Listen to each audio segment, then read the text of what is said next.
I just realized that my mic wasn't on. Anyway, hi, I'm Milkman Al. Good to see you guys. Thank you for joining me. Yeah, I was saying I've been away for a week-ish, and I was on vacation. I went to Branson, Missouri, which is very close to Kansas City, in case you're not aware. It's about a 3-hour drive. Went down there to see the Polar Express. They've got a railway that runs, and you know, they do it up all Christmasified and stuff. And they've got all the, if you've never seen the Polar Express movie, it won't make a lot of sense, but they've got all the like cast and stuff. Haircut, absolutely haircut about a week ago, man. It was long overdue. What's up, Gucci? How you doing, man? Good to see you back. So yeah, we went on the Polar Express and then got the fuck out of Branson as fast as we possibly could. If you don't know what Branson is, it's basically Las Vegas, but even trashier and with a lot of Jesus. That's pretty much what Branson is. And then we went to Bentonville, Arkansas, which sounds terrible, but actually Northwest Arkansas is really pretty. It's like in the Ozarks, and Bentonville is where Walmart started. And it's also where Walmart forces all of the companies that do business with it to have, it's either headquarters or like really large establishments. Yeah, Bentonville is super cool. It's like, they list it as like 35,000 people, but it is exploding. And it's super awesome because Walmart has just flushed cash into the area. There's actually like a world-class American history museum there called Crystal Bridges, which I had never been to before, even though I went to school in Arkansas, med school. But we went there and it's like, it's unreal. It's so cool. And there's a bunch of parks and like good restaurants and lots of cool culture and stuff there. It's a really, really cool town. I dramatically underestimated how cool Northwest Arkansas could be. But tons of fun. We went there for, my wife's cousin got married. And, well, sort of. So they got married during the pandemic, but it was like a private, small ceremony. So this was like the big celebration thing. But, yeah, we went there, had lots of good food, had a good time. Like, her family's super cool. So, yeah, it was a really good trip. It was like a 4-day trip. Pretty much pawned our kid off on her parents, and we had a blast, man. It was really, really cool. Even though she and my kid were sick. Kind of like low-level sick, but annoying, you know, like cough and cold sort of stuff. But, oh well. So yeah, as the, let's see. As the title might indicate, we're going to be talking about what you do when you get accepted to med school, how to prepare for that, what sort of things to expect. So that should be interesting. We'll see how this goes. Hello. Can everybody hear me? Can anyone hear me? Ooh, and the peeps be flooding in. My goodness. Wow, looks like I'm a popular guy. A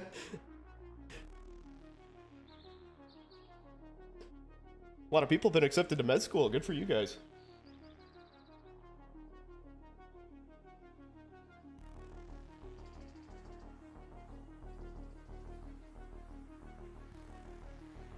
Man, not even 8 o'clock. We already got 50 people in the audience. Dear God, this is going to be busy.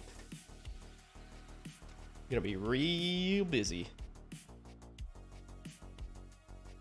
But yeah, if y'all in Twitch chat have questions or anything, I will be reading AMA questions. You're trying to give me permissions to speak? Cool. Okay.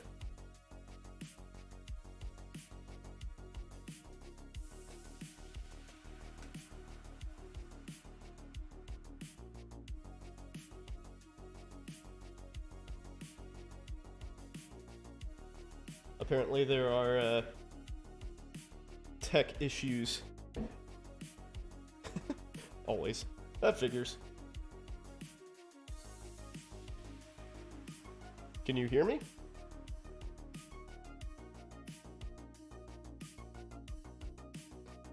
I guess you can hear me.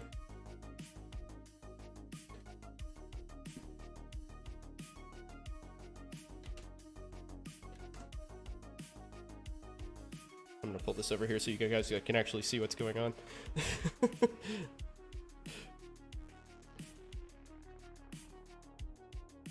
I'm here. Testing, testing. Can you hear me? Can you hear me? Guessing not. Let's see.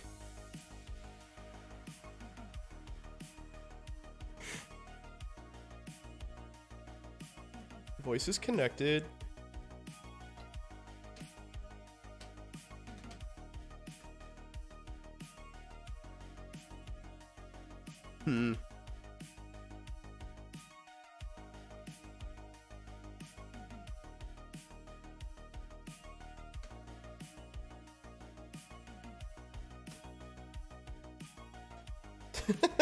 It's my fault, not surprisingly.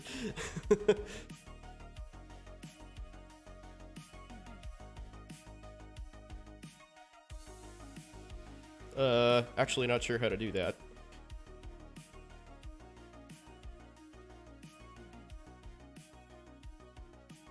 Let's see. How do I do that?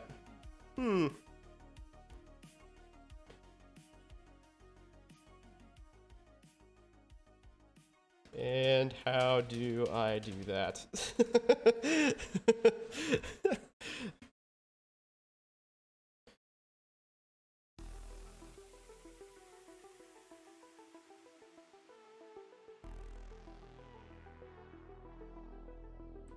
What the crap?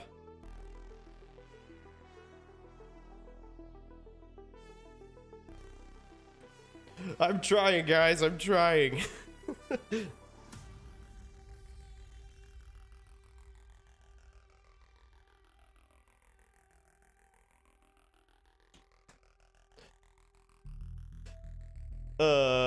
Let's see.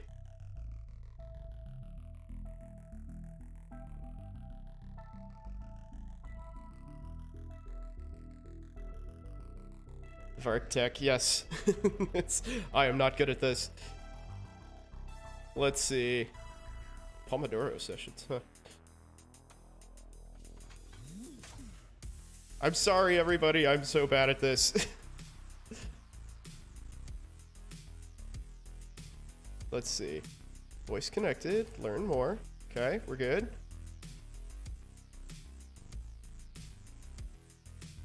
Dude, I have no idea what's going on.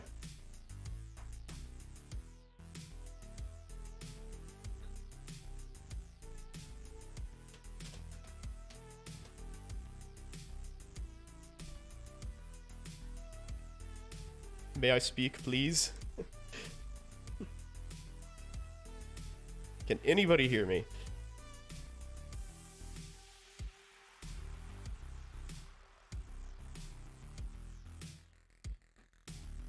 Okay, can you hear me? Can you hear me? Nobody can hear me, huh? Perfect. That's exactly how we drew it up.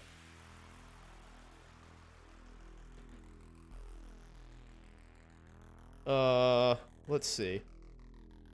Seems like this is not working. Yes, it does. It does seem that way, doesn't it? You can hear me here? Perfect. Let's see. What the crap is the problem? I am not muted. I am not deafened. My mic is clearly working, right?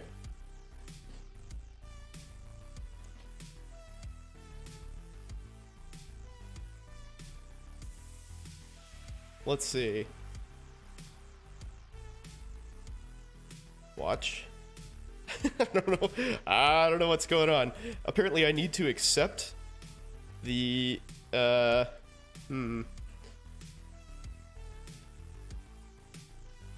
What the shit? What is the problem here?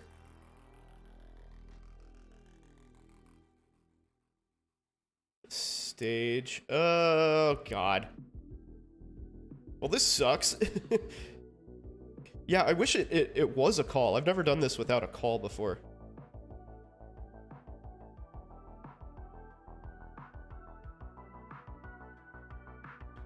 Let's see. Discord is finicky. Well, it's certainly living up to that reputation right now.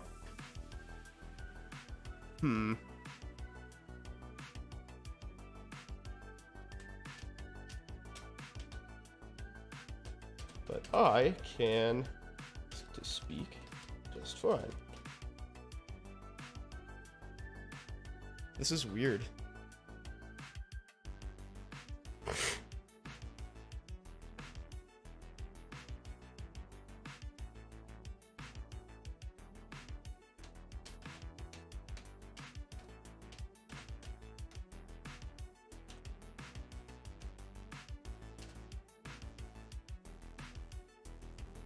Stream confirms mic is working.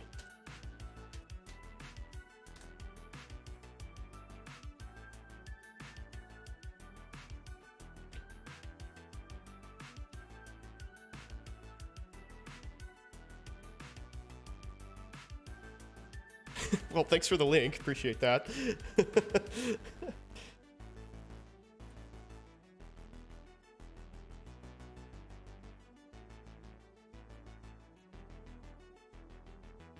Get that promo in, yeah, baby. Carries even more weight from somebody else.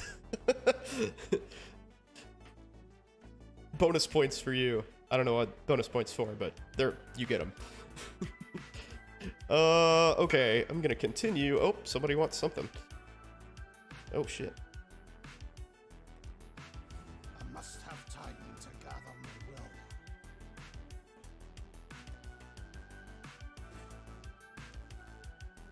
Hey, Milkman, can you try leaving and rejoining? I certainly Maybe that can. might help us. Yes, I certainly can.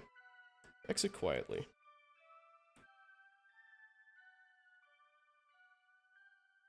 Okay, I'm gonna give you an invite to speak. Can you see if you can accept the invite? So I'm not sure how to do that.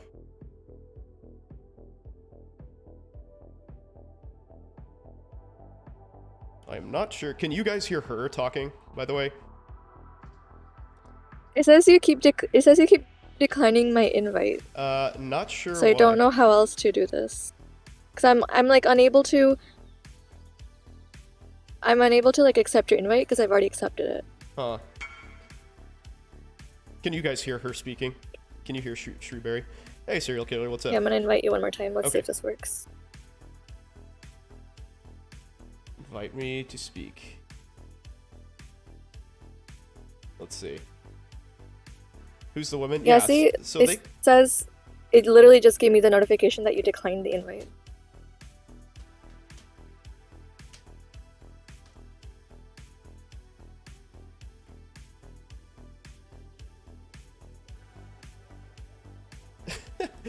Pretend Discord, bring everyone to Twitch. Hell yeah! I wish I was that cool. Okay, cancel request. What if we just take this event to his Twitch stream? Would that be okay? We can link his Twitch here, and it might solve like most of our problems because you can stream on Twitch without having an account as a audience member.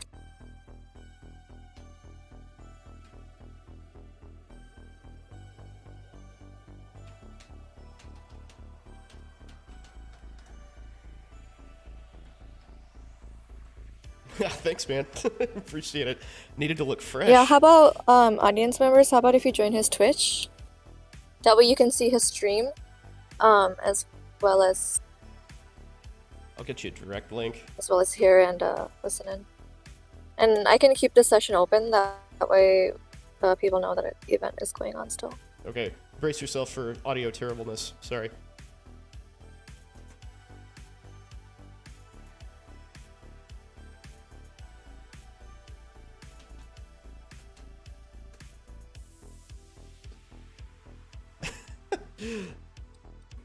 All right. Well, not exactly the smooth transition that I had hoped for, but 1000 IQ. It's all going according to plan.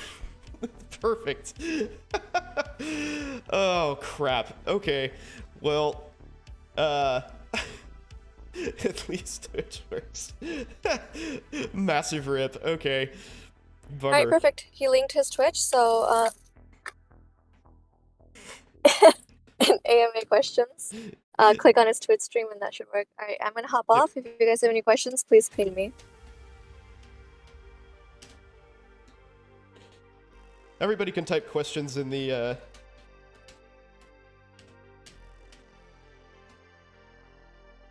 what am I talking about?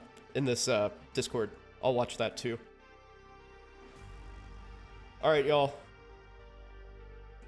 Sorry for the clusterfuck there. That was not ideal. Not ideal in the slightest. Okay, cool. Well, hopefully we got a whole bunch of people transferred over. Is everybody here? If everyone is here, I am Milkman L. Lots of you know me already, but lots of you don't. If you have never listened to one of my streams or one of my talks, you should know that this is very, very informal, as evidenced by the fact that I am playing a video game right now. So, if you have any questions at all, please ask. You are welcome to either type them in chat in Twitch if you have a Twitch account, or in the AMA questions. Whatever works. I will keep an eye on both. So, a little about myself. So I'm an anesthesiologist, and have been one for going on 6 years now. I practice in Kansas City. I'm in a private practice, very small independent practice. Ask Hal about hassocks. Classics. Classics there. Yeah, we had a, so maybe I should address that. We had a talk about butt stuff and things that people put in their butts. So yeah, like I said, informal. Anyway, yeah. I'm an anesthesiologist. I went to med school in Arkansas and did residency in the hot tub stream we've been waiting for. Hey man, Christmas is coming up, right? Maybe you guys will get the present that you've always wanted. So yeah, I when in med school, I did a lot of pre-med and med student advising. Laxative in the doctor's face, trying to get a needle in. Oh yeah. That was if you give people neostigmine, they shit themselves hardcore. And the guy was doing a cystoscopy and was like down there and caught the business end of a nice squirt. Good times. Yeah, anyway, so I did a lot of advising. I pretty much did everything wrong that you can possibly do wrong when applying to med school and like kind of starting out med school. And I knew what the Student Doctor Network was. That was pretty much my only resource, but I found that way too late, like after I basically had already screwed everything up. Oh, hey, check this out. I am a huge idiot. So now am I live in the, can you guys hear me in Discord? That was really weird. Okay. Alright.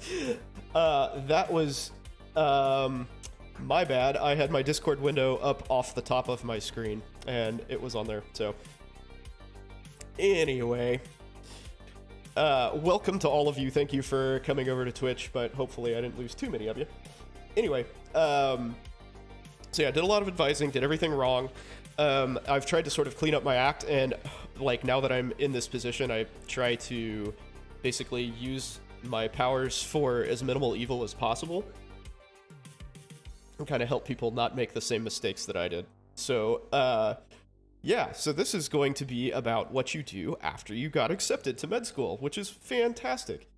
So the first thing that you should do is give yourself like a round of applause or, you know, whatever, pat on the back, whatever you want to do, because you did something freaking awesome that most people cannot do, which is get into med school. So congratulations. That's a huge, huge step on your way to having a really rewarding but very difficult career. And, you know, statistically speaking, just about everybody who actually gets into med school goes on to be a physician. So it's something like 90, mid 90s% finishes med school, and like about the same finishes residency. So you have a 90+% chance, just statistically speaking, of being a doctor. So, I, real quick, while I'm thinking about it, will message Shrewberry and let her know that I'm a dumbass. And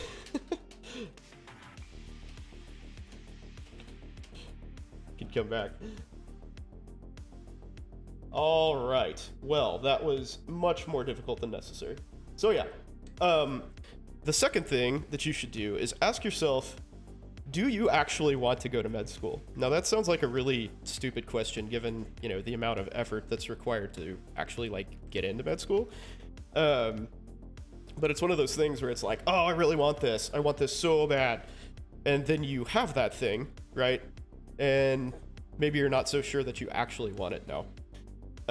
Because med school comes with an insane amount of work, a massive amount of opportunity cost. Like, presumably you are a very intelligent, you know, high-functioning, driven person if you can actually qualify to get into med school. And, you know, with those skills and traits, you can have a successful career in just about anything that you want to do. Especially if you consider the amount of time and effort that getting through med school and residency require of you.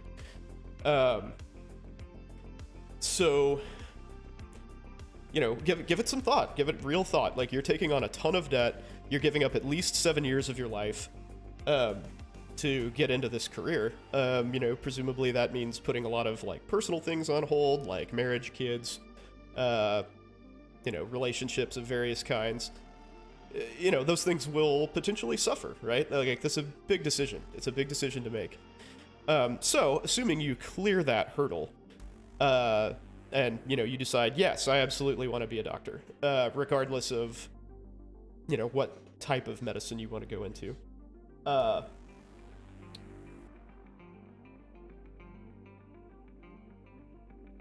It's around 97%. Sweet. Cool.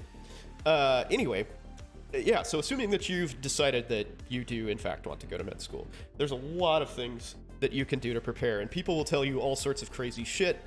And, you know, med students and pre-meds are, you know, generally sort of known as high-strung people, to put it nicely. And there's a lot of, like, kind of misinformation or just, like, bad advice going around. Probably the most prominent one is that you should pre-study. You should absolutely not waste your time pre-studying. That is not going to be helpful in the slightest. You're not going to know what to study. You're not going to know how to study. You won't have the pressure on you that forces you to perform at the level that you need to be successful in med school. It's not worthwhile at all. So throw that out the window. Just do not pre-study. Don't do any of that shit. A lot of programs will offer something. Arkansas called it a pre-matriculation program, and it's basically like a program where you show up like a week early to supposedly like get a feel for med school and maybe meet some people. I find that to be a waste of time as well. You know, you're basically just tacking an extra week onto your medical education for more or less nothing. You know, maybe you get to know some people, but dude, you're going to be around these same people all day, every day for the next 4 years anyway. Like, doing some week-long program isn't really going to do much for you. So, my advice on the social and personal front is be as free as possible. Chill out, enjoy your time. Like I said, congratulate yourself for doing something insanely difficult and getting on a career track that most people couldn't even fathom getting on. You know, you are destined to make a 6-figure salary. You will be respected socially. You know, you've got a really good life ahead of you. So enjoy that, you know, relax while you can. On that note, if you do not have good, like, active relaxation habits, form them.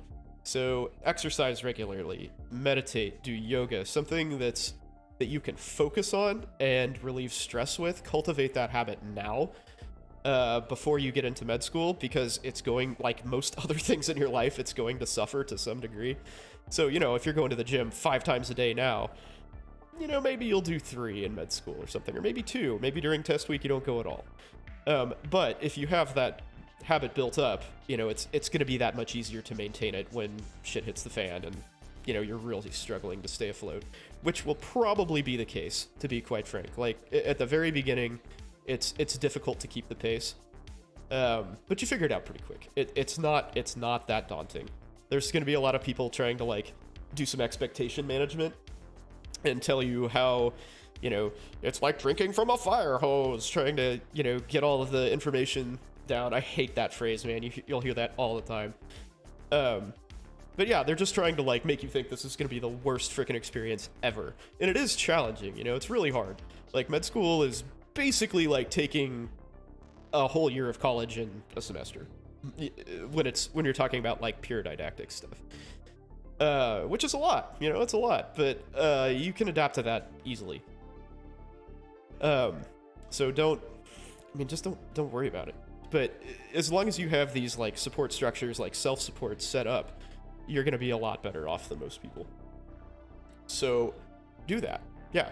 Like, get into exercise, get into meditation, get into whatever you can that's like an active, you know, thing that helps you clear your mind and really kind of sort out what's important. And that will go a long way for you succeeding in life in general, but med school in particular. Other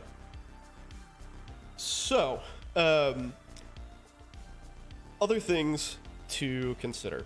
Med school, like I said, comes with a lot of debt for most people. We did a talk on finance, which actually I'm going to bring up here. I will link that for you guys. We did a talk on finance a while back because it is a massive and incredibly important and sort of overlooked part of being a physician, in my opinion. Lots of people, myself included, just sort of went into medicine being like, oh, well, I'm going to be a doctor. It's fine. You know, whatever. I'll pay my debts off. Whatever. And that's a foolish thing to do. Like I said, I've done everything wrong, and don't do what I did. Sorry for the sound there. This is our talk on finance. This is definitely worth reviewing.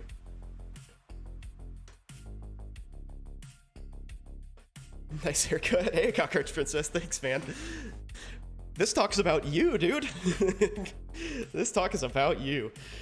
So yeah, you need to start thinking about, like, what you're gonna do with your money. For some people, that means choosing which school to go to, which we'll get to in a little bit. Like, you may choose a cheaper school to minimize your debt. A lot of the time, though, it's quite frankly just not possible to do that. Like, you just kind of go where you can go and you eat the costs, and it sucks. But, you know, again, you're gonna have a six-figure salary, and there are some ways around it that we will briefly touch on, but that we talked about a lot more in this video that I linked.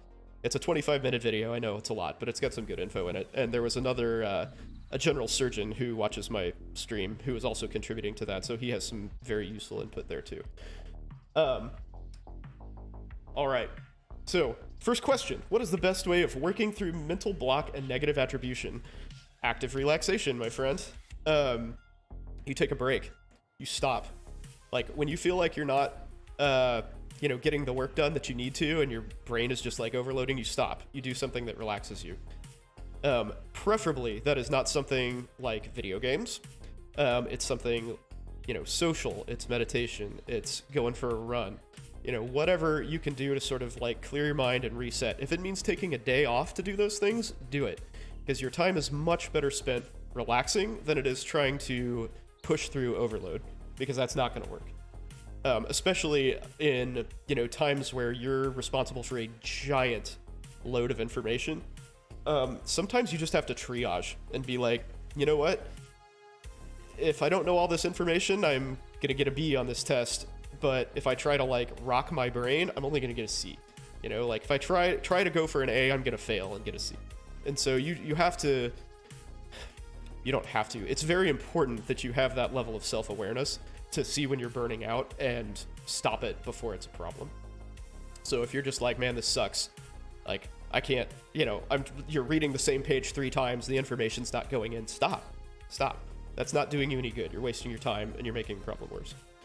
So yeah, like I was saying, cultivate habits and hobbies that help you, deal with those things. Do all med schools offer financial aid? They basically have to, yes. There's no way most people can pay for med school. So one of the things that we talked about in that financial talk is the average med school debt, and it's average, mind you, median is higher. Average med school debt is like over $200,000. It's like 210 grand.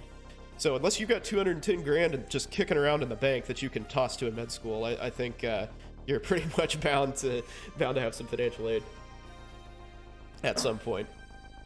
When choosing medical school, should ranking be a big or small factor? That's a great question, and it depends entirely what you want to do with your career. So ranking, I'm assuming you mean the U.S. News and World Report ranking. That is heavily based on research dollars. So last I heard it was like a quarter based on research dollars. So clearly that heavily favors, your Harvards, your Hopkins, your Yales, like, the giant big name schools. So if you want an academic career, you want to do research, and, you want to sort of like climb through the academic social ladder, then that's going to be more important for you. Also, if you want to do extremely competitive specialties, having name power will do nothing but help you, right? You have to be careful with that, though, because there are places that are big names that don't seem like they would be big names. Like when I was at Arkansas, that was like a top 3 neurosurgery program, right?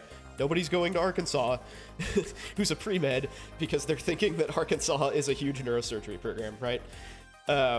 Ditto like Oklahoma for ophthalmology. That's like possibly the best ophthalmology program. Nobody's going to, nobody on Student Doctor Network is saying, man, I really want to go to Oklahoma because it's a high-powered school, right? So careful with that. But generally speaking, going somewhere like Harvard, Hopkins, Yale, like that will do nothing but help you, right? That's a big talking point for, interviews and everything. Do residencies favor their med students? Often, yes.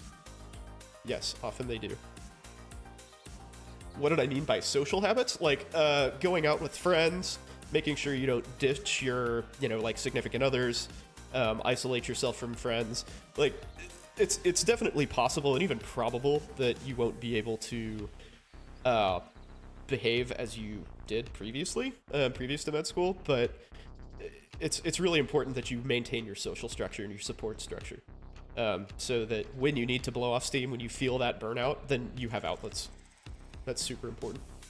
What is my opinion on some of the newer for-profit schools? To be honest, I don't know a lot about those. I think KCUNB here in town is a for-profit DO school, as I recall. But they are also subject to the same sort of scrutiny that, typical... I guess typical is probably not the correct word, but the non-profit med schools are, like, so if you have a whole bunch of students that graduate and, or don't graduate, or they don't pass their board exams, their step exams and stuff, like, that's going to get out real quick, and that's a terrible metric for your school to have. Like, if you're sagging noticeably on those things, that is really, really bad for business. So if they are in fact for profit, it is in their best interest to make sure that your education is good. Unless they're Caribbean schools where they just like rape you for your tuition for a couple of years and then kick you to the curb and don't really care. But because they know they're your last ditch effort, right? The for-profit schools in the U.S. are not that way.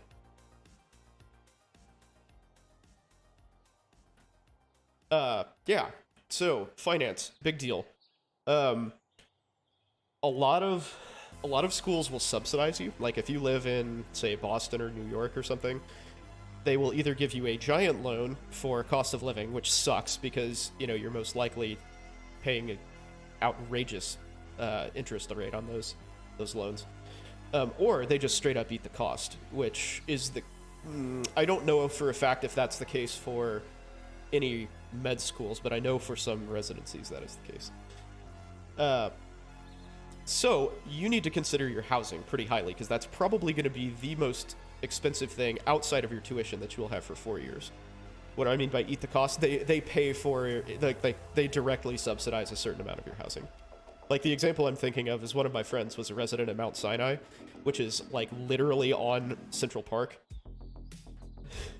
What's up, Kyle? What's going on, man? But yeah, so they paid $3,000 a month towards her rent when she was there, or towards her housing, not necessarily rent. But one thing that you should really keep in mind is that if you can, buy a house. If you can swing that and, like, you know the area well enough, just get a house, dude. Like, you're going to be building equity. You will be there for 4 years. You can rent it to classmates who you know will be reliable, responsible roommates, right? So you can potentially actually make money during school off of your housing situation. But, you know, if not, I still recommend a house that's, like, close to campus, so it's convenient, it's cheaper, split it with roommates who are also in your class. That is very important, because you're all going to be going, or in med school, because you're all going to be going through the same thing. You know, it's sort of like a band of brothers kind of thing, right? You're all going through this terrible experience all at the same time. So, like, if you need to study, they get it. Does MCAT scoring realistically discredit you from getting into top 40 schools? Is screening unavoidable? Mostly, yes, I would say. I would say screening is pretty much unavoidable for programs of that caliber. They just get too many applications, especially in this world of electronic everything. You're just not going to be able to like sift through all those applications. And you know, who knows how strict their screening is, but I'd say it's very safe to assume that most top schools just have an automatic dumpster file sort of cutoff that most people get.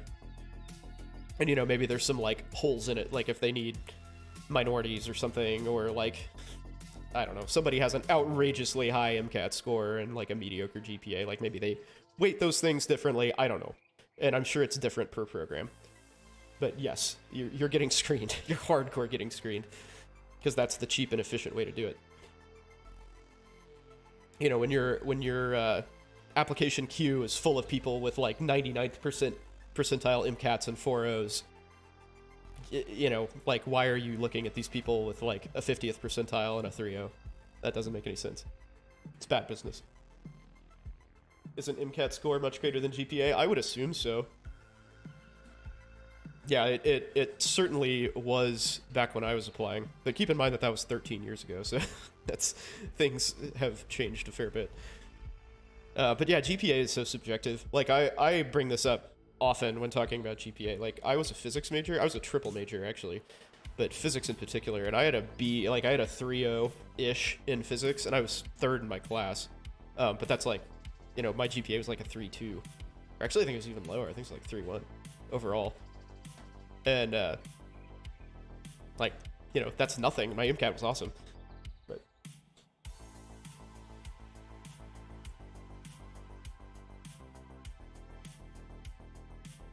so how much of my medical school debt was housing and living expenses? I would say total my living expenses were probably under $1,500 a month. So probably like 15 grand a year, something like that. So not much, not a huge percentage. Probably my tuition, I want to say, was 38,000. So probably a 30%, 25-30%, something like that. MCAT will be the death of me. No, it won't. You're gonna be fine. You will be fine.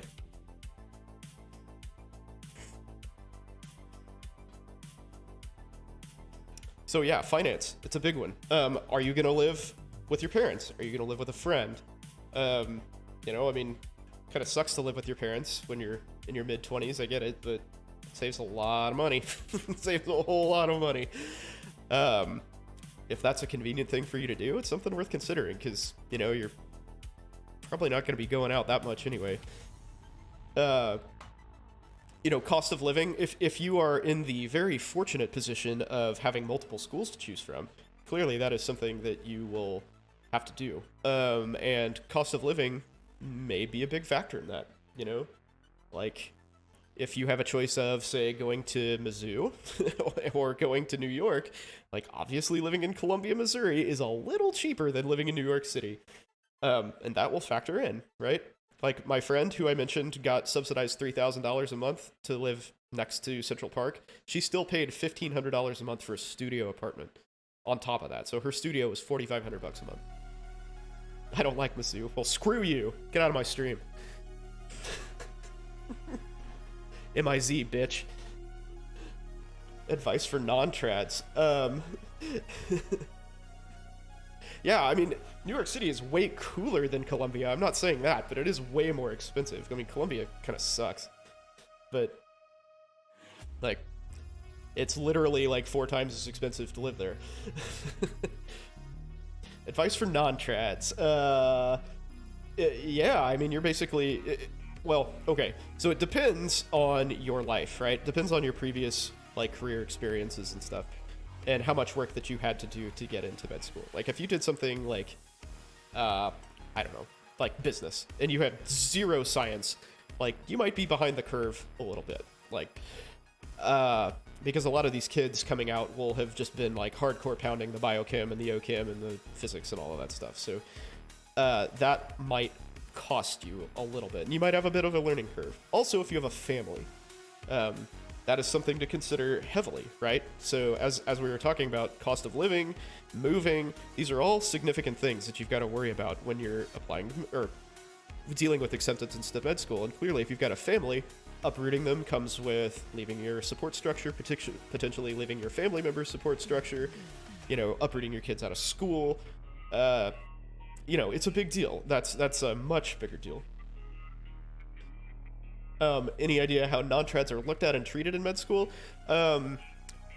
It depends on how you want to be treated. So I had a guy in my class that was in his, I think, early 40s at the time, and he had, like, teenage daughters, and he was very nice and friendly to everybody, but he kind of kept to himself, you know? Like, he was I think he was an accountant previously, and, you know, he'd already had a pretty successful career. You know, he'd been in a different career for 15 plus years and decided to go back to med school, and he's got his family, he's doing his own thing. You know, he's very pleasant to everybody, and he'd show up to a couple of the parties for maybe an hour or so and say hi to everybody and then leave. Like, but, you know, if you're 25, you know, you're 3 years older than the average entrant, and, you know, you will be no different. People won't even know unless you're, you know, presenting that information to them. So, no worries. Insight strategy for CP? I don't know, copy paste? What is that? Any tips on how to focus more while studying? Well, we kind of covered that earlier, right? That's burnout, right? So, if you're burning out, find some sort of active relaxation. Meditate, do yoga, exercise, run, whatever helps you. Just, like, totally leave that behind. Or take a day off. Do all of those things. Oh, chemistry and physics. Got it. Yeah, so you should know that I did not prep for physics for my MCAT because I was a physics major. The science portions were not a big deal for me, to be honest. But yeah, if you're burning out, dude, figure something else out. I find it very helpful to do practice questions because you can, like, actively engage with the material instead of just, like, reading shit. I find that excruciating. Just sitting there and trying to, like, read textbooks is terrible. So do practice questions, and then, like, read the wrong answers to figure out why they're wrong, and you will remember these things much better because it actually, like, makes you think about things actively instead of just, like, absorbing information in through your eyeballs.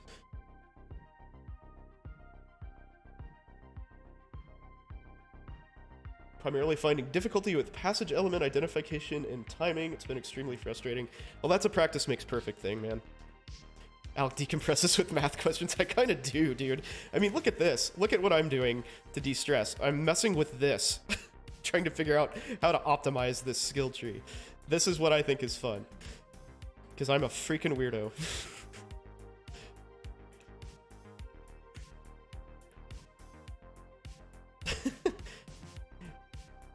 Decompose. Nice. Cooking helps you decompose. That's a fantastic typo. Is respiratory therapy a good pathway to med school? Absolutely. Yeah, it's a great clinical experience. You will have a huge leg up on most people when clinical experience comes around, or clinical rotations come around. Big deal. Yeah, very important. And you'll actually have a much more educated grasp on what you want to do. Yeah. A+. Practice questions keep you sane while you're doing content review? Yeah, practice questions is a great way to go. Do med students hook up with other students in their class frequently? Yeah. All the time. Shitting where you eat is not always a great idea, but sometimes you just gotta. Everybody needs to de-stress. Gotta be careful. Be careful. But yes, that does definitely happen. Would I be able to use your pharmacy background for med school? Absolutely. I was a pharmacy tech for 3 years, and that pretty much taught me the entire pharmacy course in my second year. Yeah, totally useful. Can't wait to be done with writing 2 weekly 10-page labs. Oh my god. Yeah, there are... I wrote a grand total of 0 papers in med school. So, yes. Relief is coming, friend. Relief is coming. However, if you decide to do research, like, are you wanting to gun for a competitive specialty? That's only getting worse. Sorry. Sorry, man. But yeah, if you're not, then you're good. You're square, dude. No worries. No worries at all. Oh, no problem, dude. You take care. Thanks for stopping by. I appreciate it. What year in med school was the hardest, and which one was most fun? I would say both go to... Well, no. Hardest is third year. Hardest was third year, in my opinion. What the hell is that?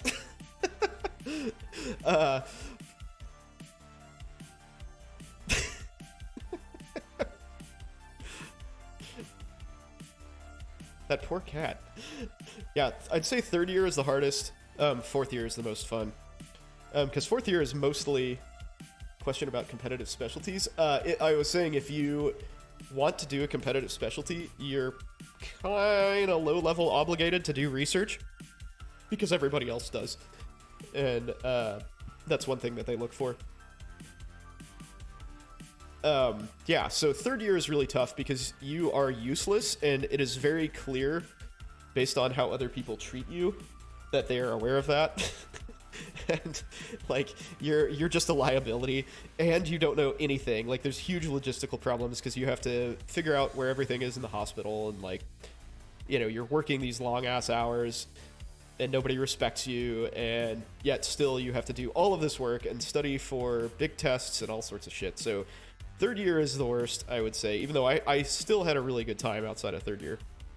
But some of it, like, man, I did a plastic surgery rotation where I worked like 90+ hour weeks for a month, and that was awful.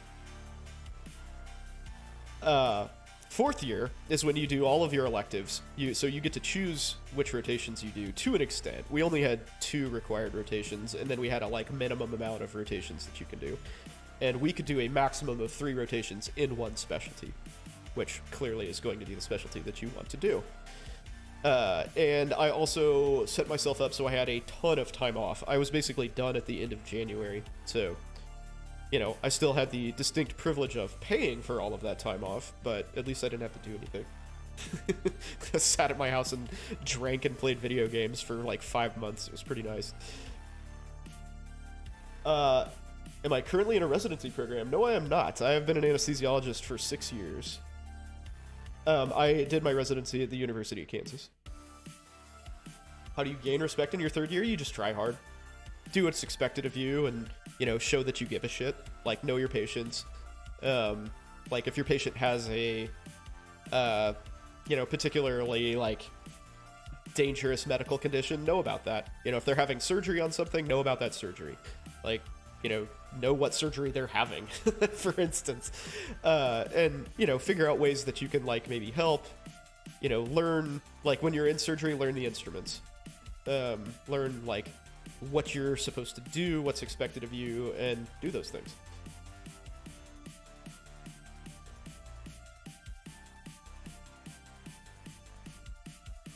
Yeah, I'm a private practice anesthesiologist right now. Thank God I am not in residency. Holy shit. It is, residency is not fun, guys. Just so you know, it is not fun, regardless of what specialty you choose.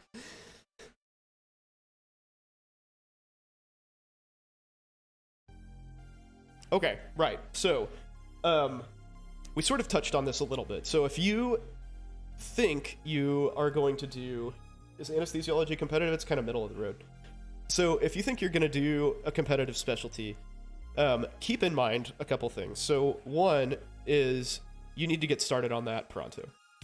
So like if you want to do orthopedics or plastic surgery or something, it would do you a lot of good to try to get involved with some sort of plastics research, and like shadow a plastic surgeon quickly just to like, look at this, look at that info popping up. Hell yeah. Thanks, brother. Excellent info to have up there. Anyway, so keep that in mind. Keep in mind that you will be under stiff competition, but also keep in mind that most people change their mind about what specialty they want to do after they start med school. What year should you start research? Pronto, if you can.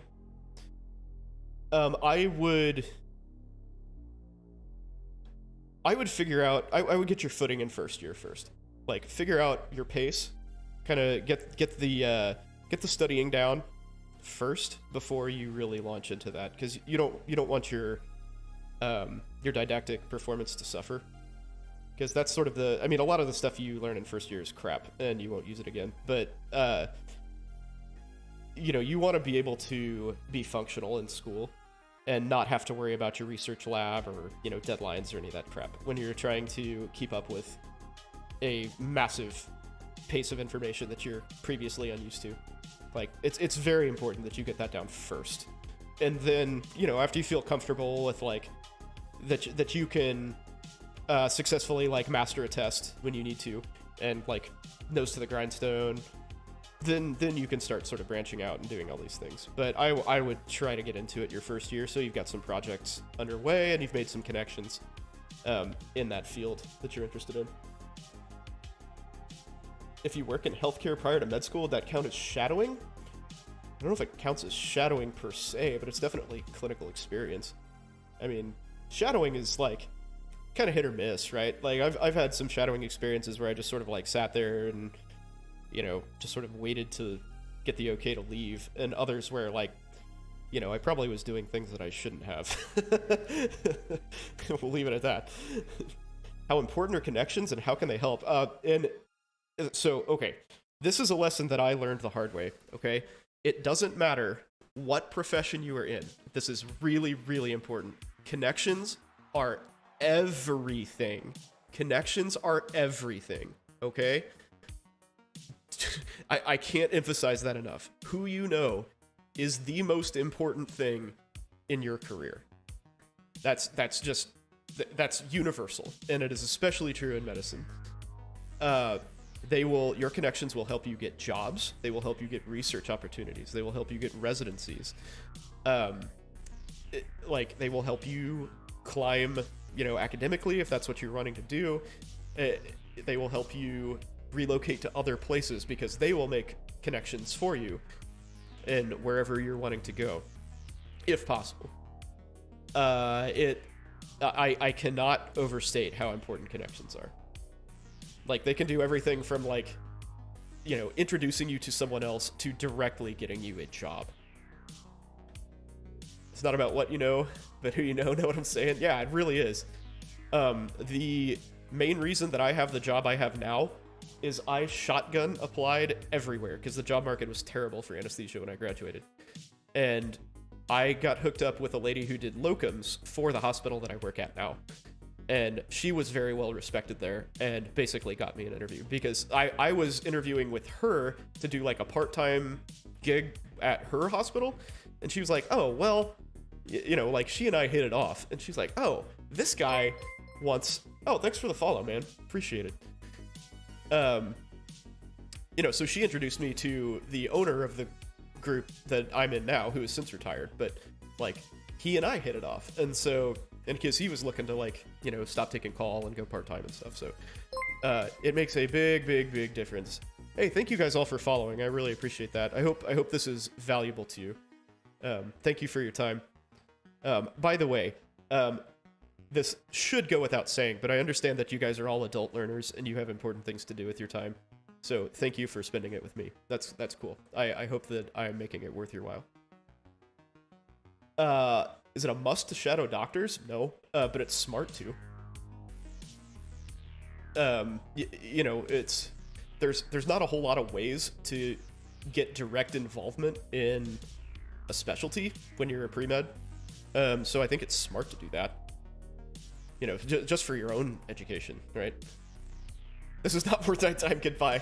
I mean, you've been here long enough to know that that's the case, dude.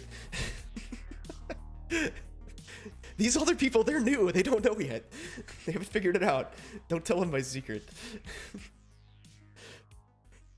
But yeah, I mean, for your own education, like, you have to keep in mind that I understand that there are tons of hoops to jump through for medical education, but ultimately you're doing this for you, right? You're not doing this for like some admissions committee, like, especially since you've been accepted, right? Fuck them. It's now about you. Like, you need to figure out what you want to, what are the best ways to gain connections, experience. So you have to hustle, cold call people. You know, if you think you want to do anesthesia, like, just email the hospital or like call the anesthesia department or something and set up a shadowing date. They'll do that, or like talk to your friends. Maybe your friends' parents are doctors or something, and you can go follow them. I mean, you know, it's not fun, it's not easy, but you can do it. Yeah, I did say fuck them. It's about you. They already accepted you, man. You're in. Yeah, you gotta look out for yourself. Who cares? Who cares what the med schools think about you? As long as you're doing the work and, you know, you put in a good faith effort and, you know, you're a good student, a good person, like, take care of yourself.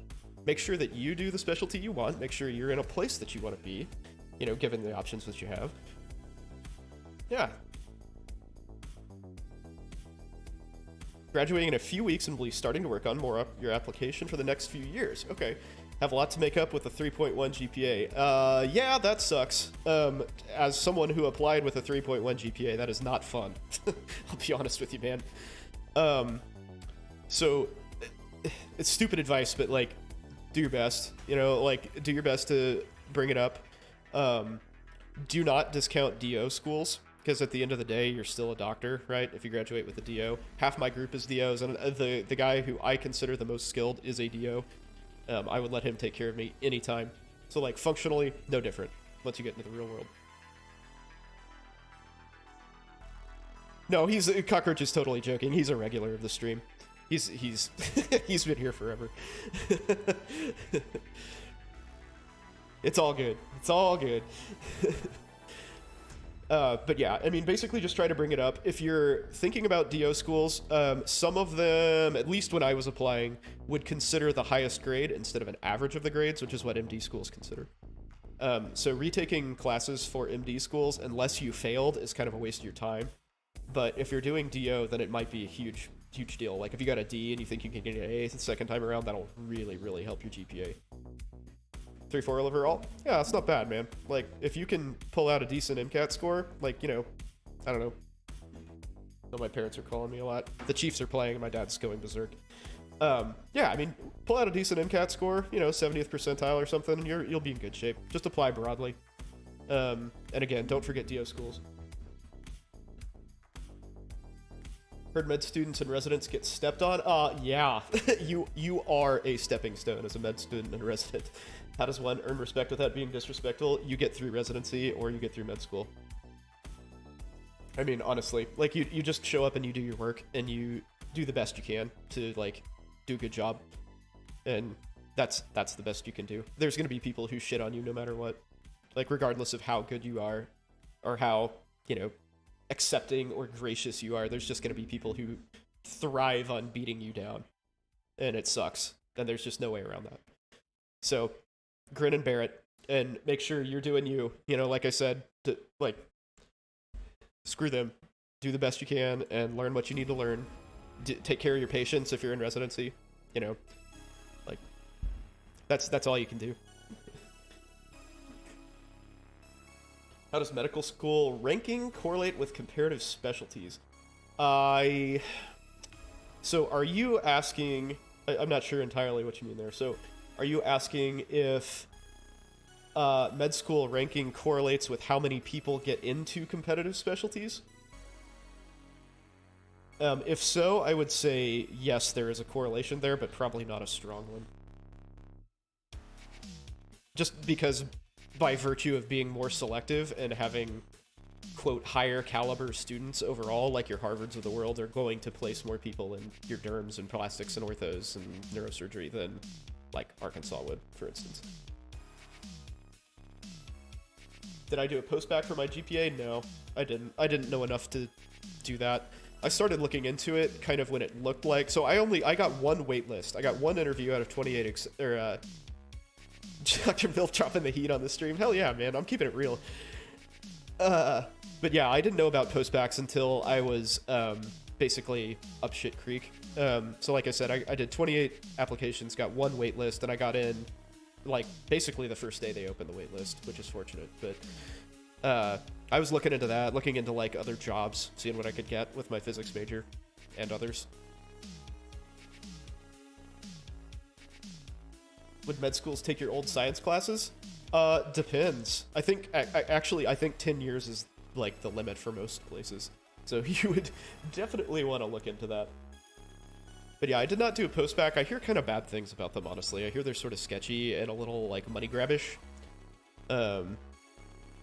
But some places will use their postbacks as a funnel into their med school class. Like they actually reserve some places for their postbacks.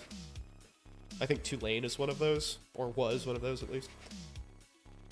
How many schools would I apply to? As many as you can afford. Many as you can afford.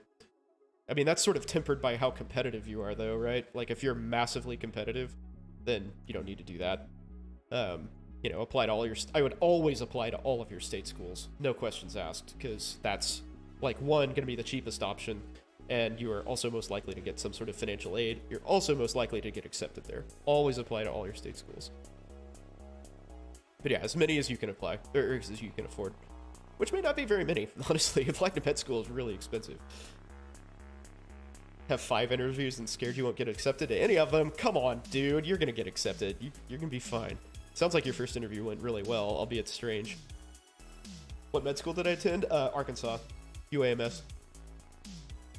You work in healthcare already and going to be an MT, so yeah, that'll help you 100%, man. That'll be extremely useful for you. Also, something that you should totally pump on your application. That's a huge deal.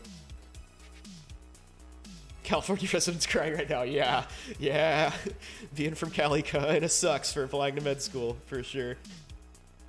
Go Razorbacks. They had a good year, right? I wasn't really a huge Razorback fan. I was a fan by proxy just because everybody there is rabidly, you know, pro Razorback. But yeah, it's a lot of fun. It's a lot of fun when the Razorbacks play. Different being a Cali resident, man. It sucks. It's not fun.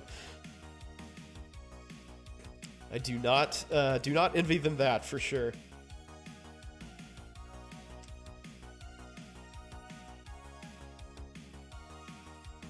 Yeah, so, we're... Friends, you're lucky you aren't from Canada. Oh, yeah. I understand that Canada is also rather rough as well, with some pretty stringent requirements. I can't remember what they were, but I know, like, I thought about applying to Canada because I thought that would be cool, and I was like, nope. Nope, not gonna work. Honestly, thinking about flying to LA for a week? Yeah, why not? LA's pretty cool. Oh, dude. Thanks, Rev. Appreciate that, man. I hope you guys are getting some useful info out of this. Sorry for the screw-ups at the beginning there. That was brutal. But I think we've got it working now. All good. All good.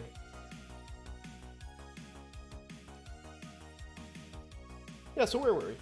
Glad it's working. Yeah, I guess, man. I hardcore old guide the situation. My bad. Yeah, haircut, dude. It was long overdue. I was getting shaggy there. Yeah, I got a haircut last week. My hair is thick. Thick as hell. My wife gives me crap for having ethnic hair. Hey, Moose, thanks, man. Oh, you subbed! That's a Prime sub? Holy shit, man. Thank you. Appreciate that. Very cool. Oh, Foo's here, too. Damn. Making it rain. Thanks, dude. My teams are playing. I know. I got them on the... They're right over there. Kind of keeping an eye on them out of the corner of my eye. What do I mean by ethnic hair? It's just like super thick and coarse. And it's like, it looks exactly the same no matter what I do. It's the dirty Sicilian in me, man. Okay. Do I have Russian ancestry? No, I do not. I am straight up Guido, man. I'm a half Italian. Actually, I'm a quarter Sicilian, a quarter Italian, technically, but...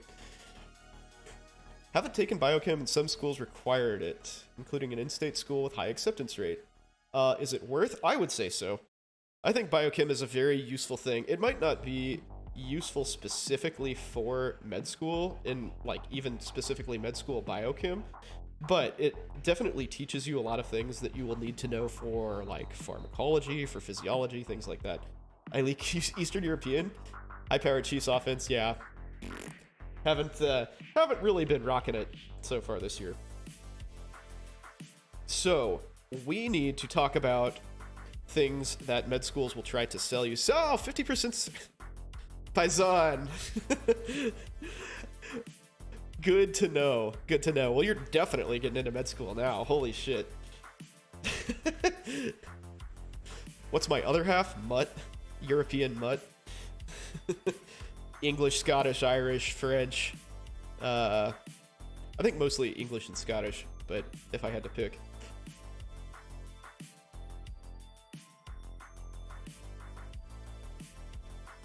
Sicilian pizza is good. Yeah, Sicilian food in general is very good, except horse. Horse is weird.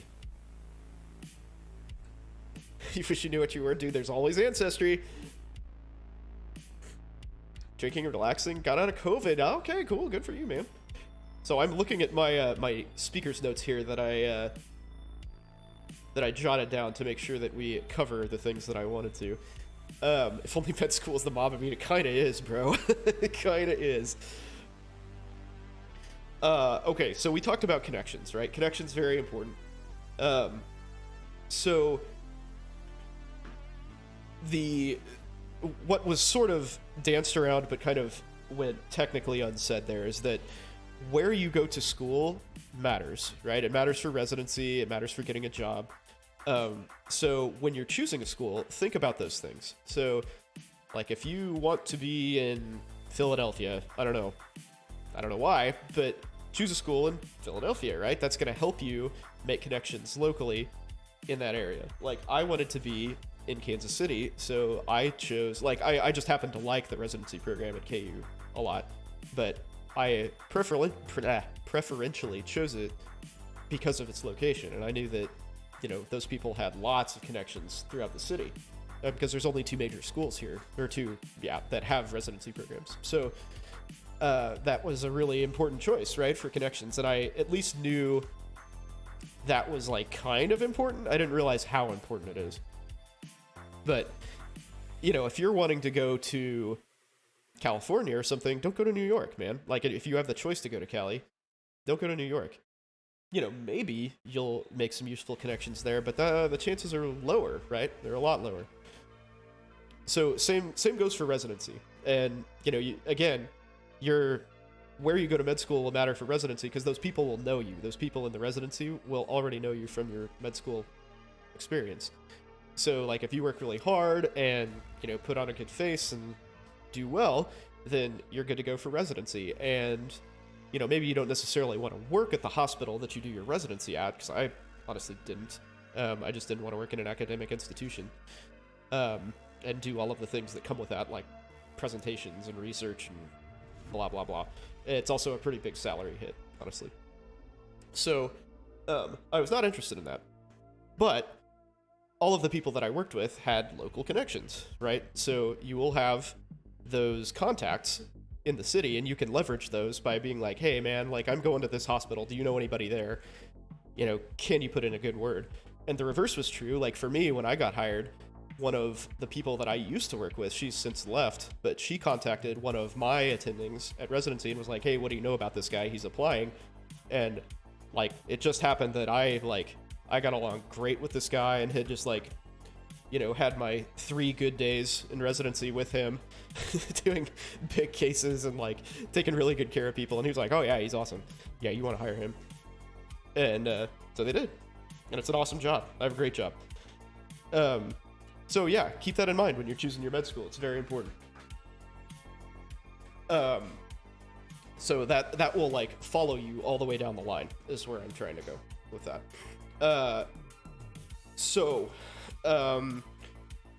Med schools, whether they are for-profit or not, as we discussed briefly earlier, are very interested in getting your money. They will try to sell you lots of things. We mentioned the pre-matriculation program. Don't do that. They will also have all sorts of, if they are like Arkansas, they will have a whole bunch of sort of like vendor events, because the vendors pay them to do those things, right? It's basically paid advertising to a captive, ignorant audience, naive audience, where they will sell you all sorts of crazy nonsense. Like, I wish I had my stethoscope here, because it is ridiculous. It looks like a mace. I would show it to you, but I can't actually remember what it's called. But it has like 3 heads on it. It is super heavy. It's really uncomfortable to wear around your neck. And I bought it because it was like $10 more expensive than... Why are they bad? Because it's a waste of your time. And it doesn't help you. And it costs money. That's why. Like, if you just show up a week early to med school and like start walking around and like just talking to people, it does the same thing as like you would get otherwise. Like, you just, like, why spend an extra week at school? That's basically what it is.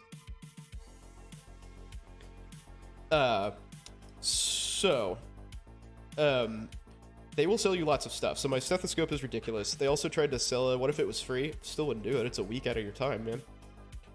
Spend it drinking beer, staring into space. What are the most useful things to get before attending med school? Fantastic question. That is exactly where we're going. So you need a stethoscope. Absolutely have to have a stethoscope. I would not get an electronic one. Those are crazy expensive. You're not going to be good enough to use them. I am not good enough to use them well. And I listen to, 20 people's hearts a day. It's a waste of money. Like, get a nice one. Get a nice, like high-end Littman or Welsh Allen. I have a Welsh Allen, and I love it. It works very well. But it is heavy and ridiculous. And I got kind of low-key pressured into getting it by the rep that was there. And not knowing what the hell is going on, I get it, But, yeah, so stethoscope is a must. Do not buy an ophthalmoscope. Like, they had these crazy, like, laser gun looking things. Gonna get a super nice one that matches with your outfit. Oh, God, I hate you.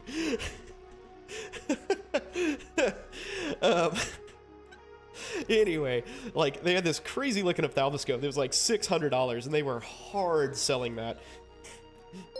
Hey, thanks for the follow, man. Thanks for the follow, Geraldine. Appreciate it. But yeah, like $600. The amount of times that I needed an ophthalmoscope when there wasn't one mounted on the wall, less than 3 in my entire career. Like, it just is not a useful thing for you to have if you're not an ophthalmologist. And like, anytime you're in a clinic, they have them. They're just there, Like, you don't need that. Like, if you do want to go in ophtho or, like family practice or something where there's lots of eye injuries or some weird shit like that, then yeah, get one. But don't get the expensive one. It is not worth your money. But what if ENT? Well, if it's ENT, then you're going to be looking at a lot of ears, and maybe that's worth it to you. But not as a first-year med student. You get to figure that out down the line. As far as white coats go, I can wear a long one. Absolutely. If you're a student, you wear a long coat, you are going to get your ass handed to you, and rightfully so. Don't do that. Some old school attending will come by and tear you a new one.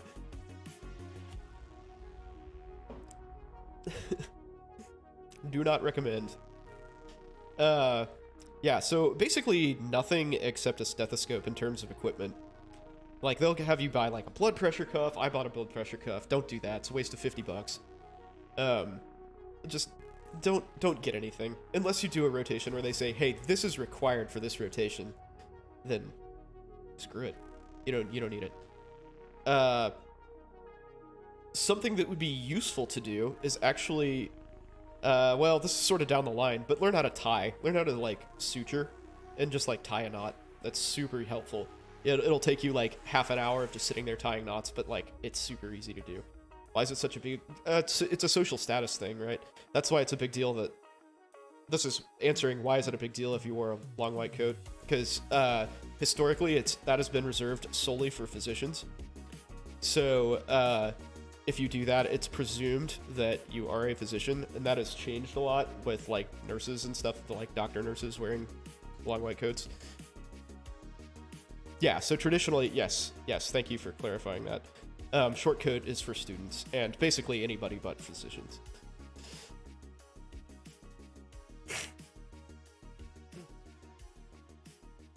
So yeah, it's kind of misleading to patients too, and like borderline unsafe, for patients.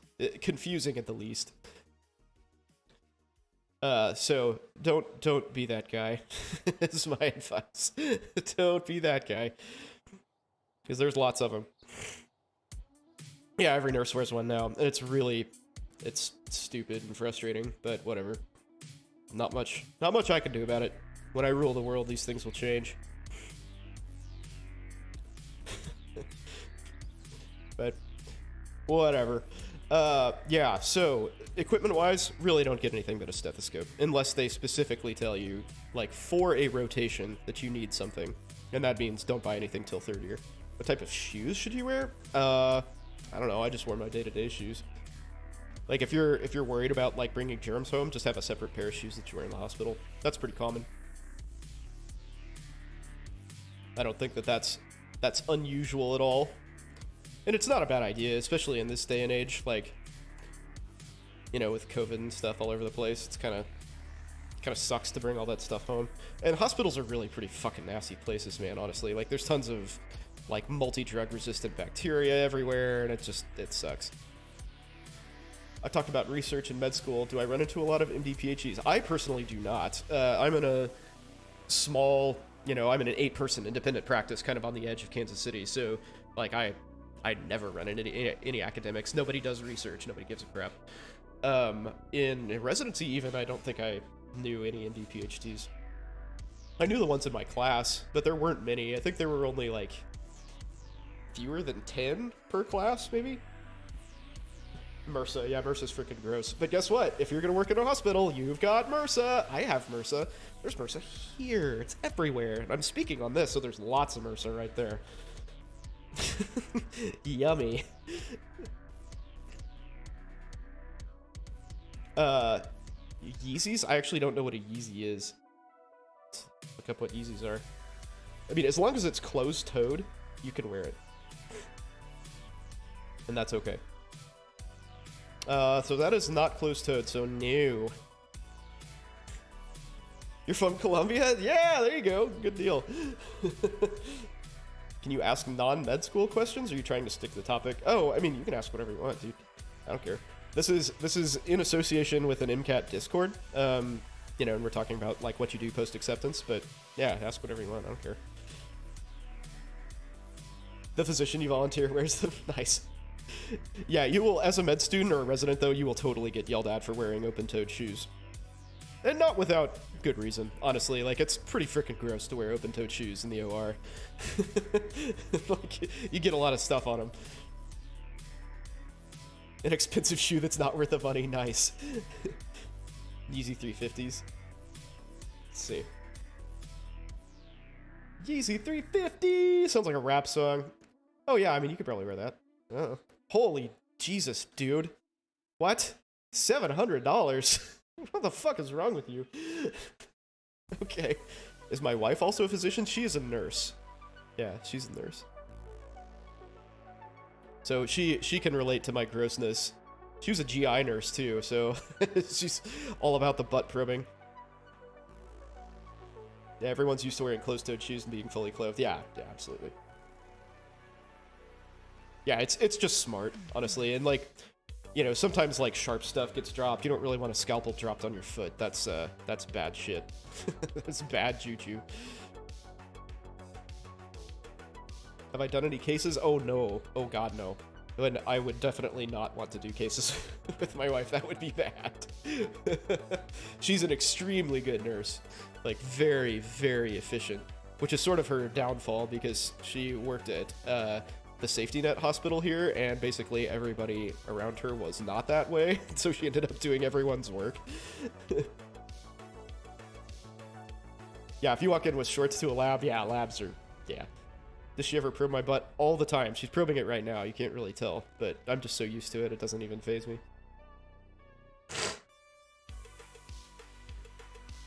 What was my best memory in med school? Med school specific? Like, so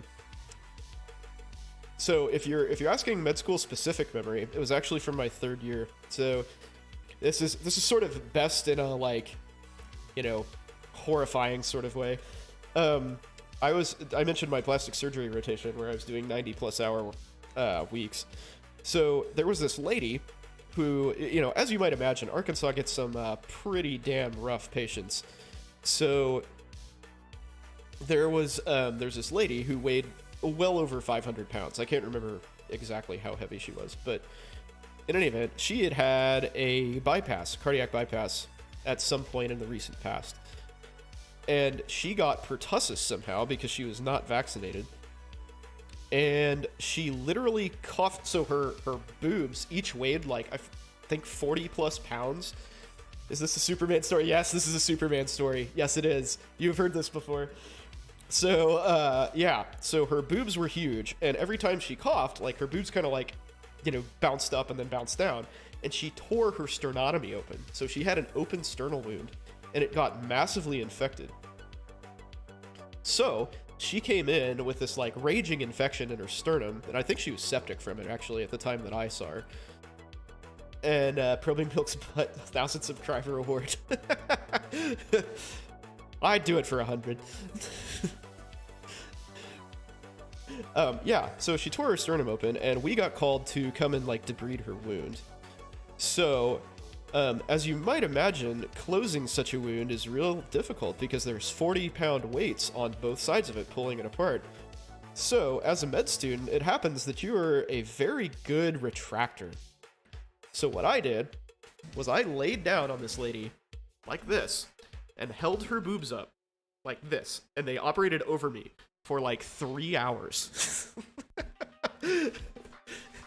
So I held her boobs up so they could close her wound after they debrided it. Yeah, there's plenty of other, like, massively degrading stories I have, like when I got draped during a total knee operation, like a total knee replacement. They just, like, some instrument was missing, like the thing that they, like, hang the leg on, and they just put it on my shoulder and draped me and did the operation. So I was just, like, sitting there under a drape for the whole procedure. Yeah, so when I say that you are, like, you know, useless as a med student, that's not totally true, because you are definitely an excellent support. You're also a very good holder.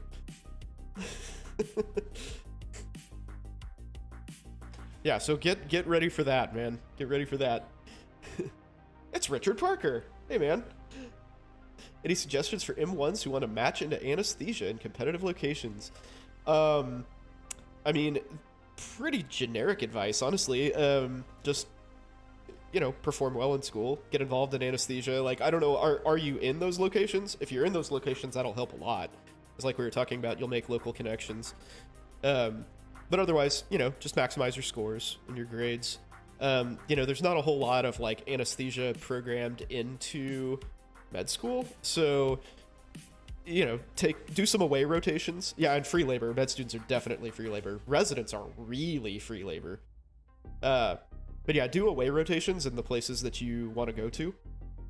So, you know, like, if you are not in New York and you want to go there, go there. Apply for those rotations, and that'll help you make connections there. Kind of hard to stand out. Yeah, it is. But, you know, like I said, do some away rotations there. Oh, by the way, it occurs to me that you may not know. what an away rotation is. So you're in your 4th year, you get to do elective rotations, and those can include rotations in the specialty of your choice at other programs. And you just have to like apply to those schools, and there's like special, ways to do that, and they will tell you all their requirements and stuff. So that's a good way to make connections at other programs that are not your school. PG1, you're here to make my life easier. Yes. Performing simple tasks an inanimate object can perform. At 6 months, we'll move you up to performing tasks a small child can perform. Sounds about right. That's about right. Yes. Can you tell if a Rose grant? I mean, I think it's universal that residency programs favor their med students to some degree. I mean, if for no other reason than they're just familiar with them, right? Like, they know you better, and they know what kind of education you've gotten specifically, and presumably the med school prefers the type of education they provide. So that's, were the advisors in med school helpful? Absolutely not. I found them very unhelpful. My advisor was not good. Not useful in the slightest.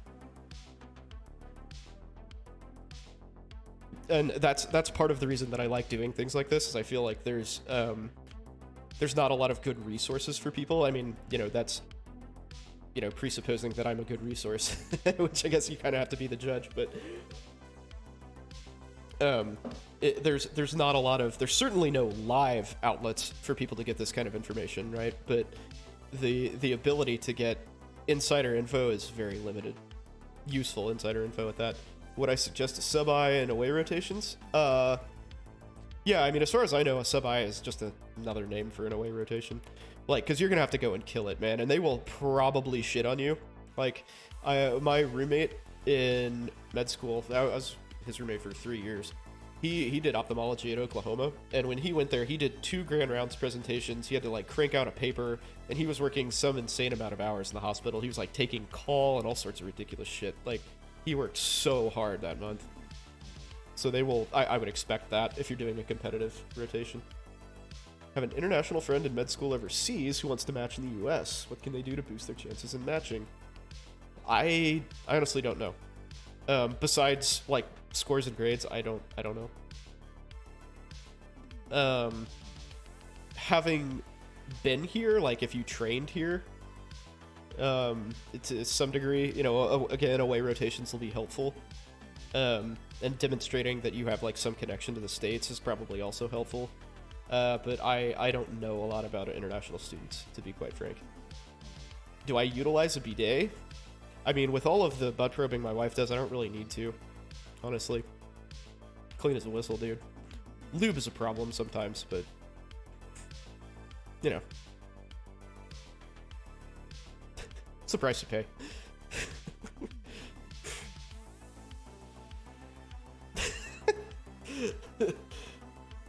Informal, like I said. Informal talk, guys. I'm currently using one now. Yes. Yes. Yes. Oh, God. You guys. You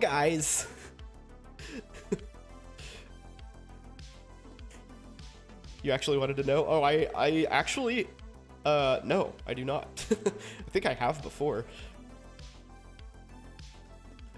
But yeah, not regularly. I'm not fancy enough for that, dude.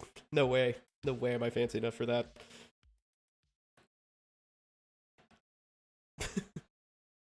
It's a good question, though. I like it. I don't think anybody's ever asked me that before, so kudos to you, man. Very nice. Very nice. All right, so we were talking about things to do for med school. You have no idea what I've been doing for the past hour on my computer? Not much, honestly. Just kind of fiddling with random stuff. I'm looking for an item in Path of Exile right now. But that's about it.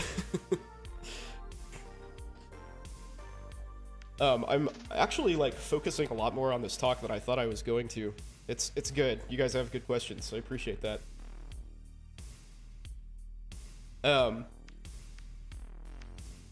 Yeah, so things to do for med school. So get involved socially.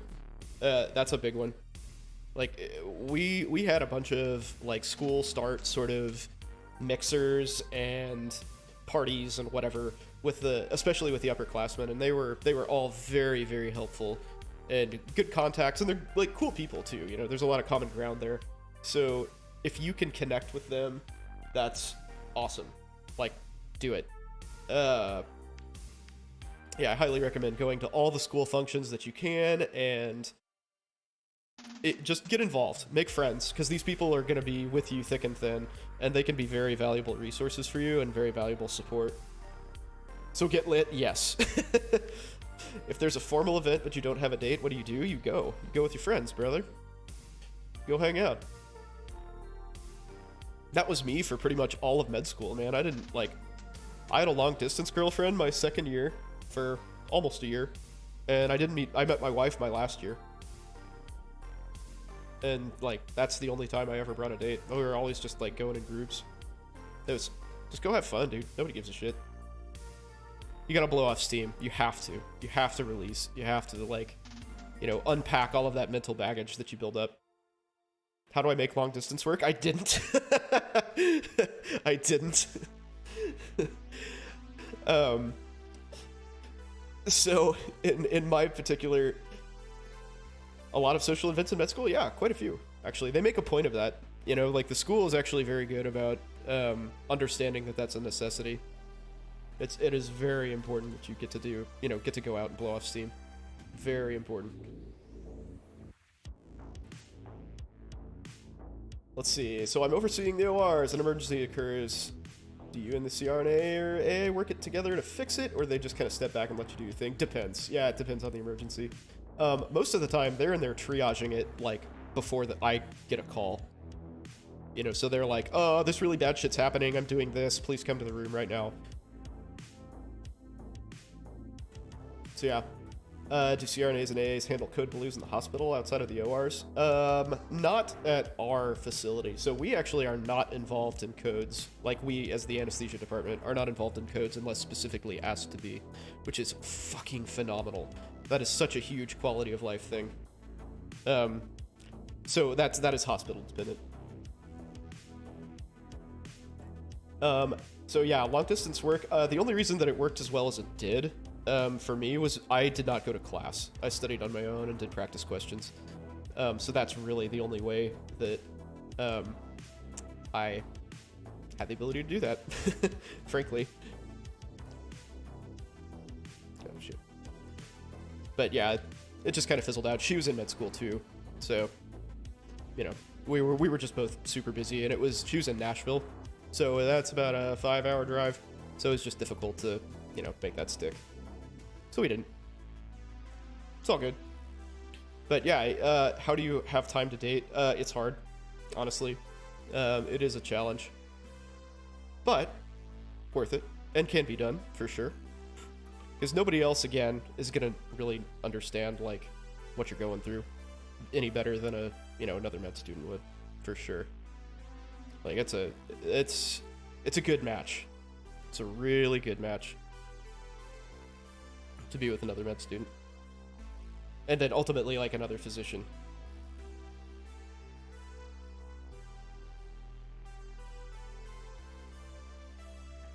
How doable is it to get a puppy or a dog in med school? I would not do that. Because when rotations come around, you're going to be gone for 10 plus hours a day. And that will be very difficult unless you have a backyard. You know, like if you go to school in a place where you have a yard and can let them out, then that's viable. But I would not do that. Do CRNAs and AAs? So I already answered that.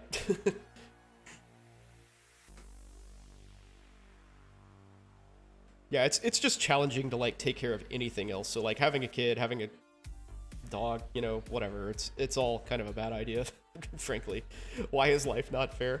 Nobody's forcing you to go to med school, dude. Nobody's forcing you. Doesn't mean it doesn't suck, but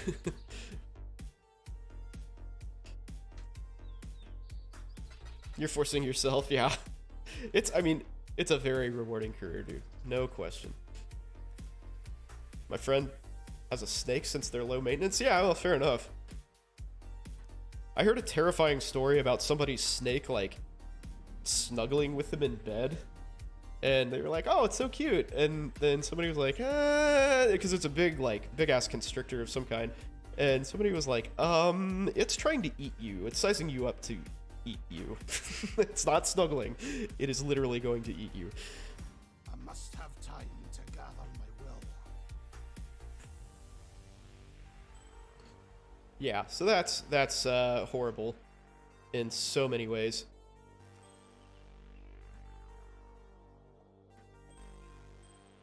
And I don't like it. I don't like that at all. It gives me nightmares. It gives me massive nightmares.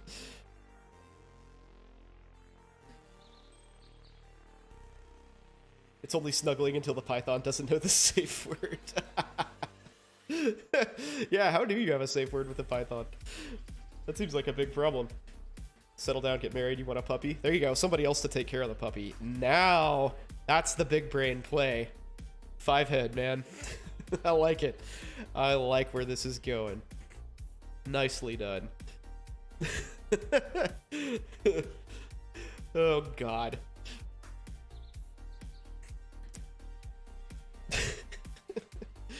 Okay, so let's see what else I have in my bag of tricks here that I have not talked about yet.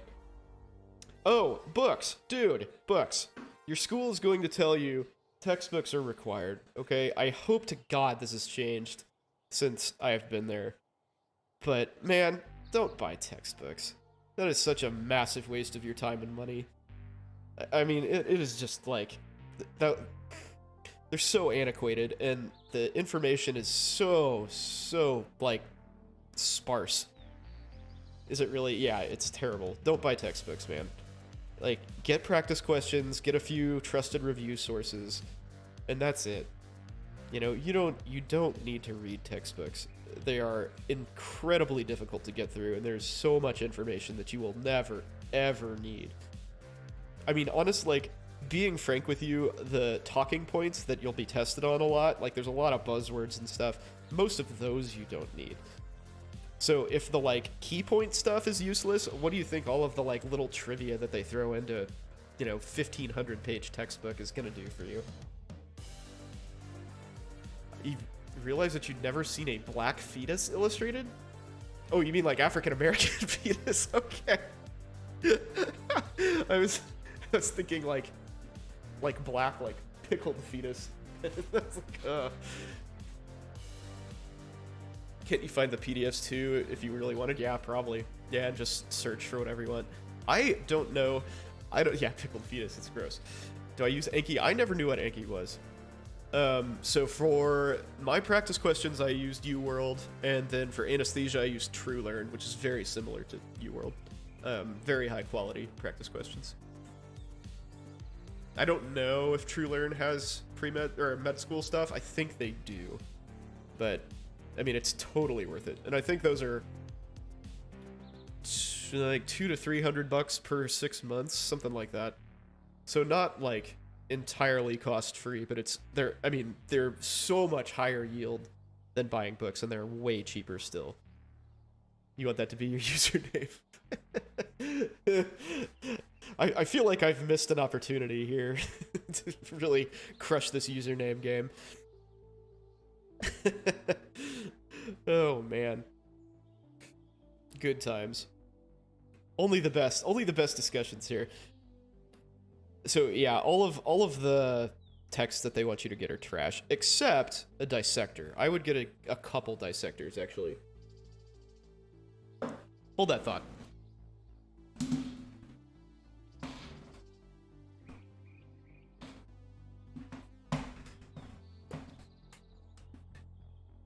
Changing name on all platforms to Pickled Fetus. Glad I could inspire. This book, if this is still sold, Rowan's Anatomy, this is awesome.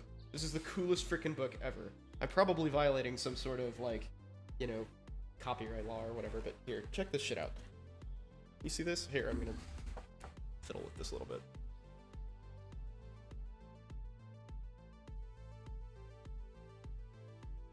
There we go. Check this out. That's freaking baby. That is a dissected baby in this book. And a heart right next to it. Isn't that badass? This book is so cool. Can I read a page out of it? I mean, there's no words, dude. Unless you just want me to read body parts. Like, this is the text in it. Like, it's literally just body parts. This is why I hated anatomy class, because there's no learning. No learning, just straight memorization. But yeah, this book, killer. There we go. Rowan's Color Atlas of Anatomy. Totally awesome. It's one of what? So you can see there all the books that I kept from med school and residency. There's like, what, 8 of them? And that made the cut. So, can I name the parts of the brain from memory? I couldn't name the parts of the brain when I needed to know them for a test. So no. 10, 12 years ago. No. I can name your lobes. Like occipital, temporal, frontal, parietal. And you got your cerebellum, your brainstem, those, like, the big parts? Yes. I can do that. That's about all I got. And, like, there's a little bit of neuroanatomy stuff that's relevant to anesthesia. And then sort of tangentially relevant to anesthesia by way of being important for neurosurgery. And I know those things, but that's it. Which animals did I dissect in med school? I did not dissect an animal in med school. Only humans. What's the function of the frontal lobe? Like, executive function? Like higher learning and abstract reasoning and stuff, mostly.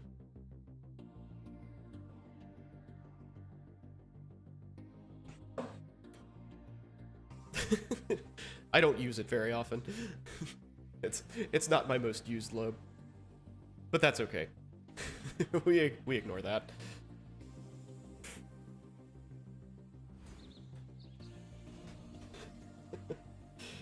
Good times. Okay, so other things to talk about. So we went through, I'm looking at my speaker's notes here. So we talked about where to go, what to do, link the finance video. So the finance thing, we should probably talk about a little bit more in depth. So I'll do that in just a minute. Connections kind of belabored that. Yeah. Oh, the photo of my kid tipping his hat gave me baby fever. I will show everybody that picture. So if you missed my intro, I just got back from vacation. And we went to Branson, Missouri, which is a terrible place, but they do have lots of really fun things to do for kids. And we went to the Polar Express. These are my friends, praying for the Chiefs. And my kid got a conductor hat for the Polar Express and fell asleep tipping his cap. This is like massive cute overload, right?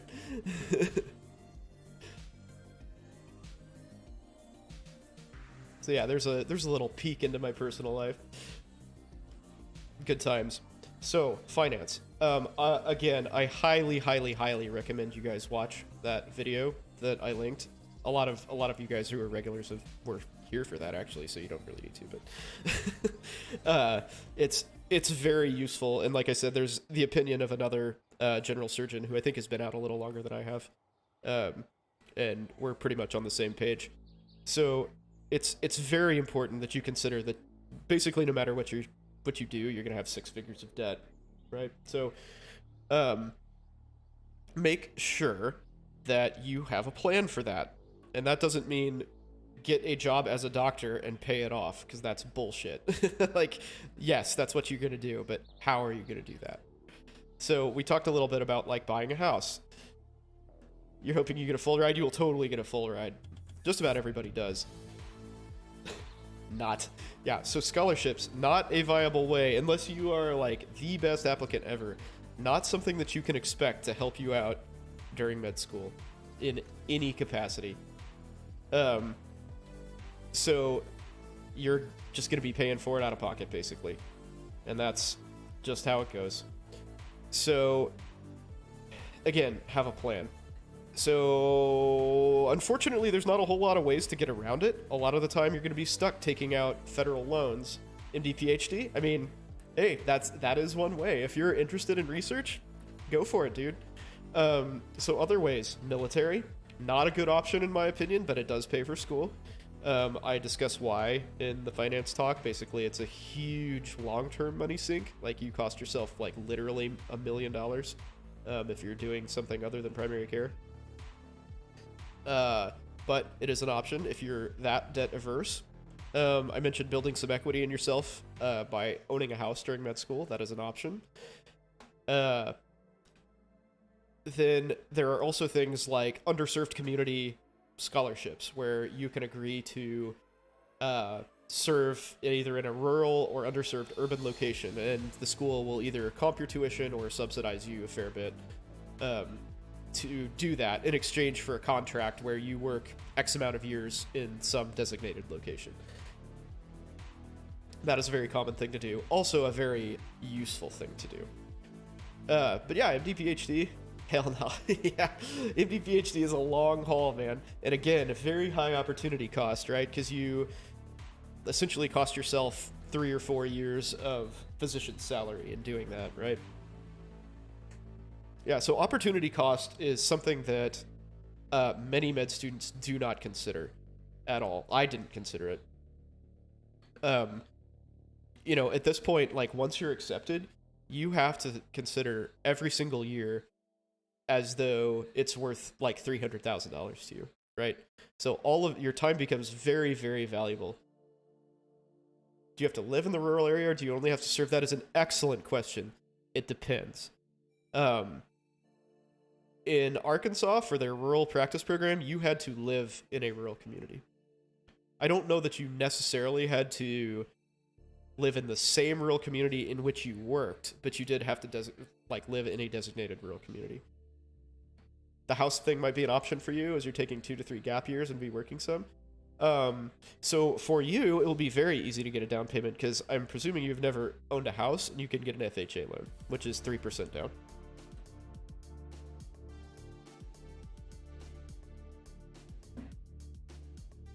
So that's an easy way to do it. So yes, that will make your monthly payments higher, but that's so, you know, like if you have roommates. So first off, house payment's going to be cheaper than rent anyway, most likely. And if you have roommates that are paying for your house payment, you get that house for free.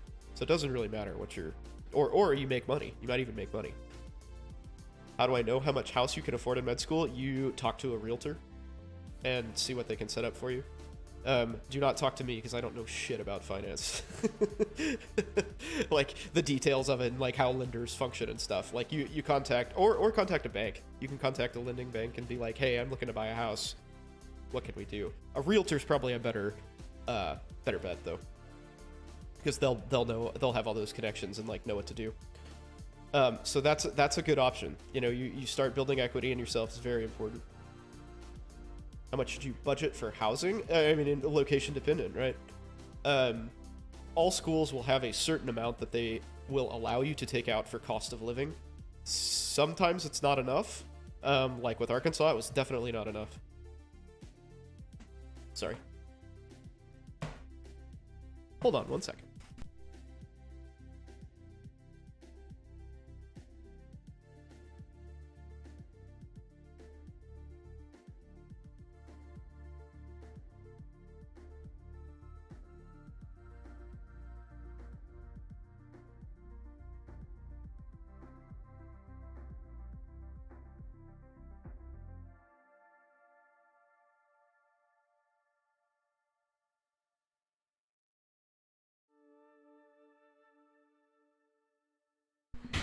Sorry, my kid's sick and he's coughing his head off. I can't hear anything because I've got, you know, these noise-canceling headphones in the Chiefs game and all sorts of shit going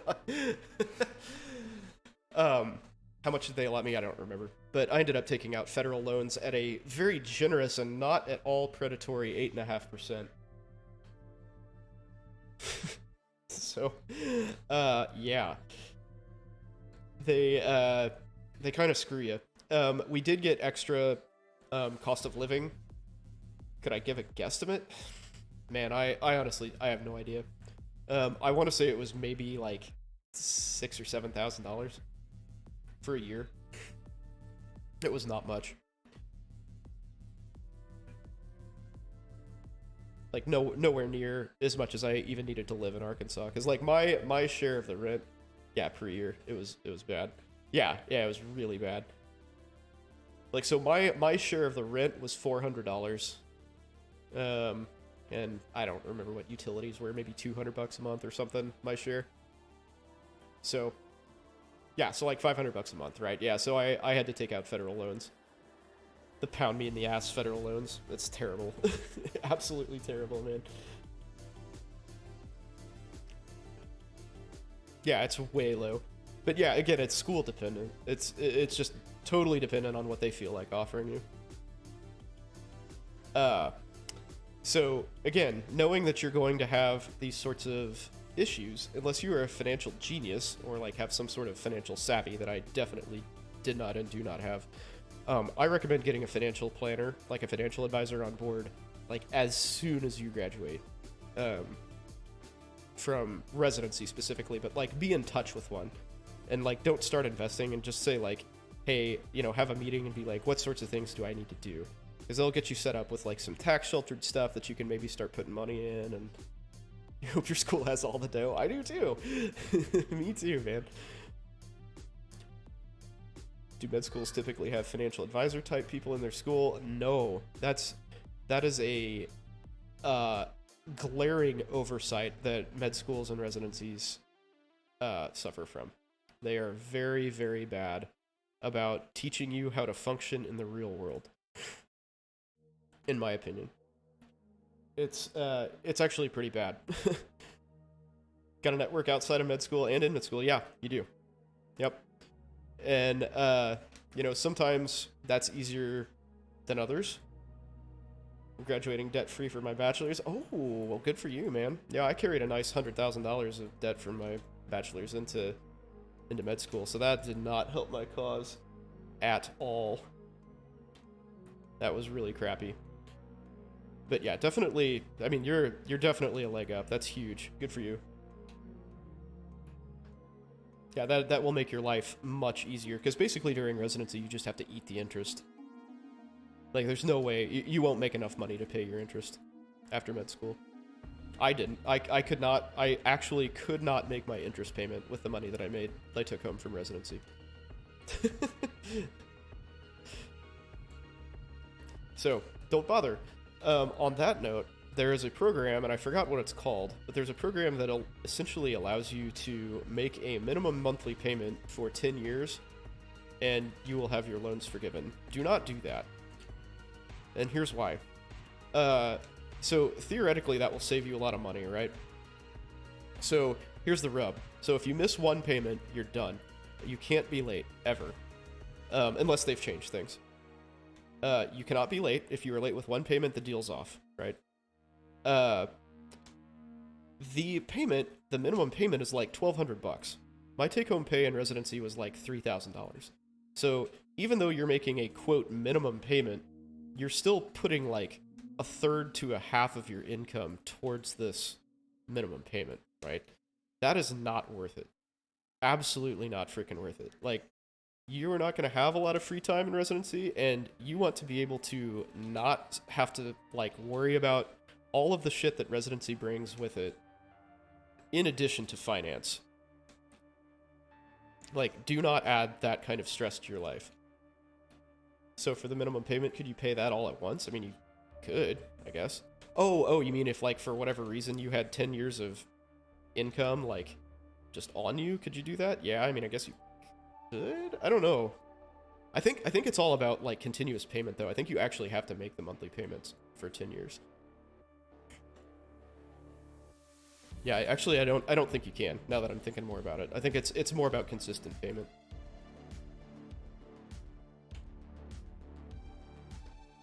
So, yeah, don't do that.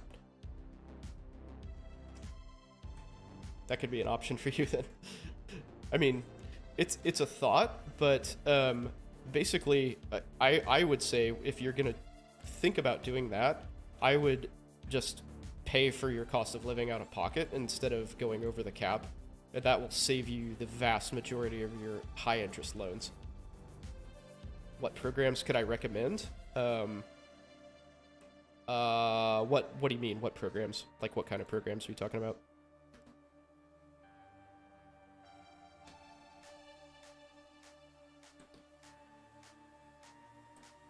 Does it start in med school or after you graduate? So you can defer your loans throughout med school. They do not come due until you graduate, like most student loans. So I guess you're not actually deferring loans; you're just not paying on them. Then you have to forbear them throughout residency. And after residency, you get a 6-month grace period, after which they come due. So prepare for that, because that's happening. When you graduate, hopefully the nest egg is big enough to do the 10-year program. Yeah, well, I mean, that would be great, right? That's the way you get the lowest interest rate and all of that. But that's something that it would be very good to talk to with an advisor about. Because if you don't have to take out the massive interest loans that I did, which I think my overall interest rate was something like 6%, like 6.2% or something. Yours will not be anywhere near that because the federal Stafford loans, Stafford loans and stuff are way lower interest rate. They were like 4% at the time. So your overall interest will be much lower, so it will be less beneficial for you to pay off your loans, right? So like if you can make 10% on the market reliably, it doesn't make a lot of sense to pay off your 4% loan any faster than you absolutely have to. So again, that's a financial advisor kind of thing to talk about on an individual basis. Why do they forgive your loans? I don't know. I'm not sure. I don't know enough about that program to answer questions like that, frankly. Something similar to serving rural or urban areas. Lots of programs have them. The Arkansas one is really good, but it's only for primary care. And primary care is things like internal medicine, family practice, OB, general surgery. I think they had psychiatry in there too, pediatrics. Maybe there's something I'm forgetting. But all these things are negotiable, right? And a lot of individual hospitals also offer programs like that. Like if you're in a sort of like underserved rural area or urban area, and you contact the hospital and say, hey, do you have any programs for physicians where you pay off loans in exchange for work? Like, worth a shot. Because I did that. And I got some pretty positive responses, really. And they were like, well, we haven't done that for anesthesia previously, but, you'd consider it. I was like, okay, cool. What's a realistic time to pay off debt for med school with 200 to 250K? I would say most people are on a 15-ish year plan. Because again, like the market has been so hot since 2008 that it's sort of painful to pay off loans right now. Like the market's so good that it doesn't make a lot of sense to pay off debt. So consider that.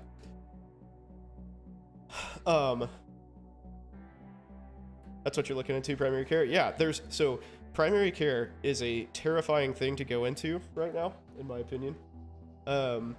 But there are lots and lots and lots of perks, and there are ways to make it work for you. And loan forgiveness and lots of like bonuses and stuff are some of the things that you can look forward to. So leverage that hardcore. Also, Chiefs winning big. Yeah, kind of looking pretty sloppy doing it though. It's just that's more Denver being terrible than Kansas City being good, I think. But yeah, so like I said, there are lots of programs that offer individual programs. I mean, lots of hospitals that offer individual programs. So if you're thinking of committing to something like that, make sure you check around with local hospitals first before you sign anything. That's very important. You might be able to get in with them early and not lock yourself down. Terrifying in what way? So the care model is changing dramatically with the advent of readily available mid-level providers. So it's gonna change to more like a care team model, like what I do, like for anesthesia, where you just purely supervise, basically. But in that transition, that's going to affect job availability Whether or not that's actually a big deal is kind of yet to be seen, right? Because there's a huge scarcity of primary care providers, especially in underserved areas. So, you know, will it drive demand down so much that those scarcities go away? Probably not, is my gestalt. But it's something to think about, right? There will be fewer positions open when everybody is fully staffed with mid-levels. Rutabangas has redeemed a free copy of Path of Exile. Congratulations, man. Thank you for watching so much of my stream. But yeah, we're seeing that happen to emergency medicine right now, where their jobs are being sort of jeopardized by mid-level providers. I do not see that happening for primary care in general. I don't think that that's going to be an issue. He wasted his points. No way, man. It's free. It's a free copy of Path of Exile. All you have to do, I'll give you the code, and you just go to the Path of Exile site and redeem it. That's it. It's free. It's totally free. You want to treat LVADs all day? Well, then you, sir, are doing cardiothoracic surgery at a large academic institution. Or cardiology at a large academic institution. Because those patients don't go anywhere else, and they are sick as crap. So I saw that question about how much of an impact would it have been if I graduated debt-free? Oh man, my student loans are $4,000 a month, dude. That's a huge difference. Yeah, huge difference. Long way for still need to take the MCAT and wage whether you're applying sooner or later. Yeah, well, $4,000 a month, dude. You heard that right. For another 12 years. Yep. Sucks to be me. Med school's a bitch. Most likely going to practice where your residency is. Yeah, exactly. We talked about that with like the connections discussion, right? It's just easier that way. That's like a monthly payment on a Lambo, something like that. Except I can't, like, wreck mine and get insurance money. I wish I could. Wrecking my debt means dying. Which in some ways for my wife might not be that bad, because I've got a freaking lot of life insurance. She'd be doing pretty well.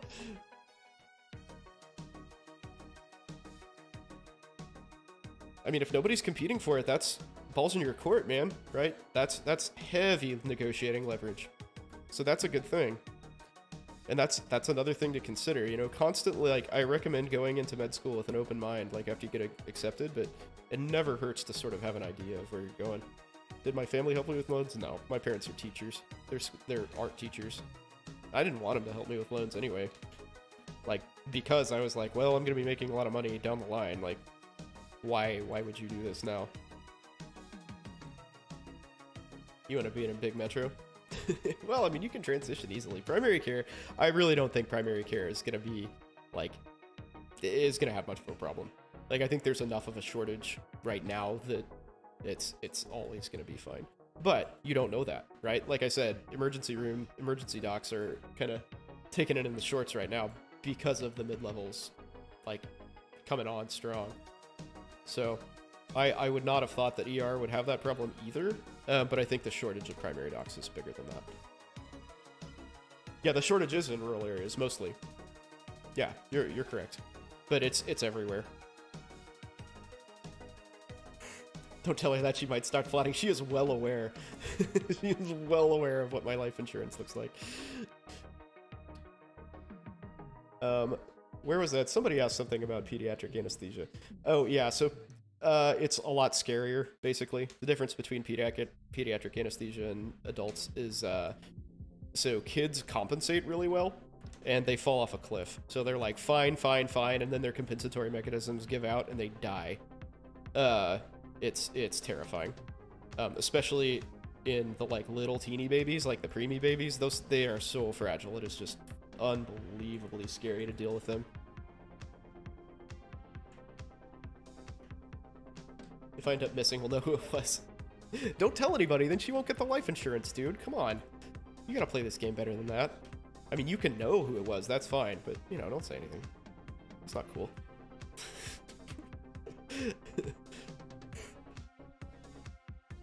No big incentive for young grads to do rural and less connections. Not always true, right? So for schools in states with mostly rural areas, like Missouri, like Arkansas, like Kansas, lots of those people are from rural areas and want to go back there. So, like, you know, they're being incentivized to do what they had planned on doing anyway. What made my interest in anesthesiology? So, coincidentally, a lot of my parents, well, several of my parents' friends were anesthesiologists, so I shadowed them early, and I was like, oh, this is pretty cool, I could do this. And, you know, I saw that there's, like, lots of physics and chemistry and pharmacology and stuff is what I'm really interested in. You know, found out that the, like, lifestyle's pretty good. It's a little unpredictable, but good. I was like, man, I could totally do this. And went into med school kind of thinking that's what I wanted to do, but wasn't sure. And just kind of stuck with it. Like, I really, really liked orthopedics. I liked sports medicine a lot.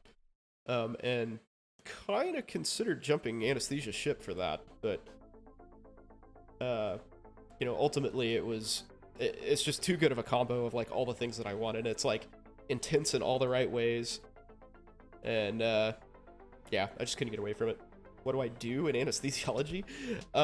So primarily I keep people safe, and sort of like 1B is I keep people comfortable.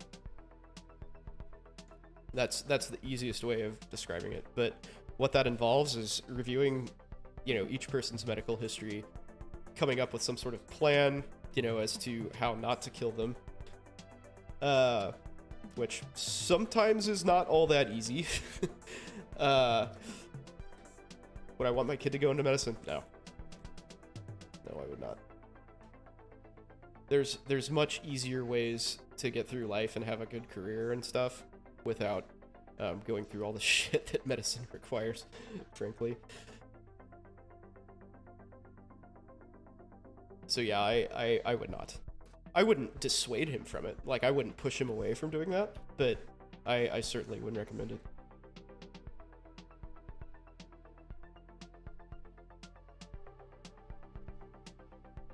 Overall, was it worth it? Yeah, it was worth it. I like my job. I like my career, for sure. It's good. Like, I really, really enjoy what I do. So, no complaints, man. Cannot complain. But it's a long haul. It's a really, really long haul.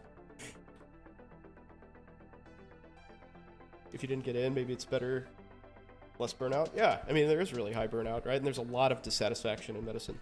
So, like, that goes back to what I was talking about at the beginning of the talk, is, like, you know, make sure you want to do this. Make sure, like, after you're accepted, make 100% sure this is what you want to do.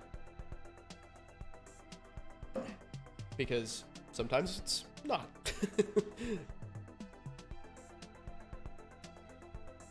Sometimes it's not. Did I have colleagues who struggled to find the right specialty? Yeah, lots of people. And I had lots of friends who did not match into the specialty that they wanted and were very disappointed with the career that they sort of ended up, I mean, not forced into, but that they fell into.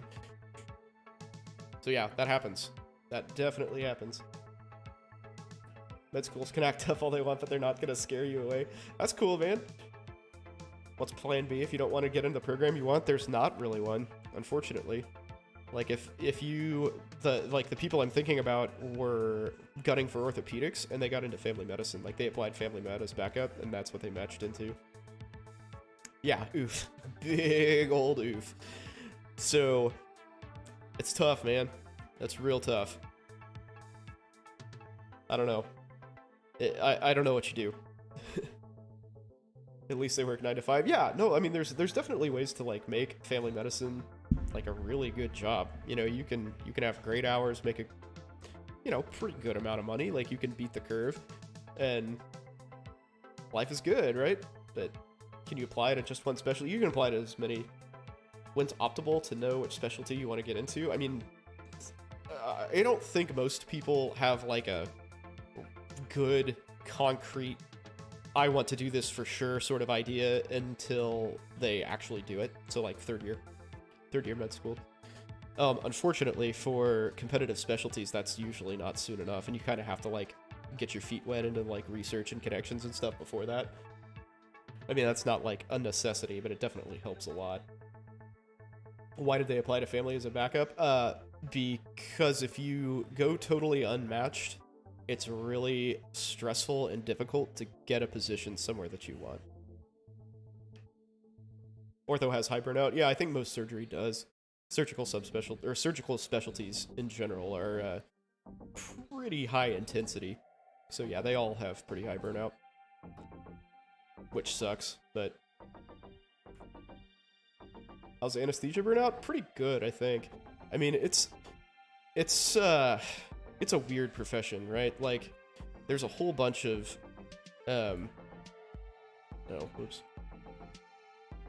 there's a whole bunch of like unpredictability to your schedule and to your life in general.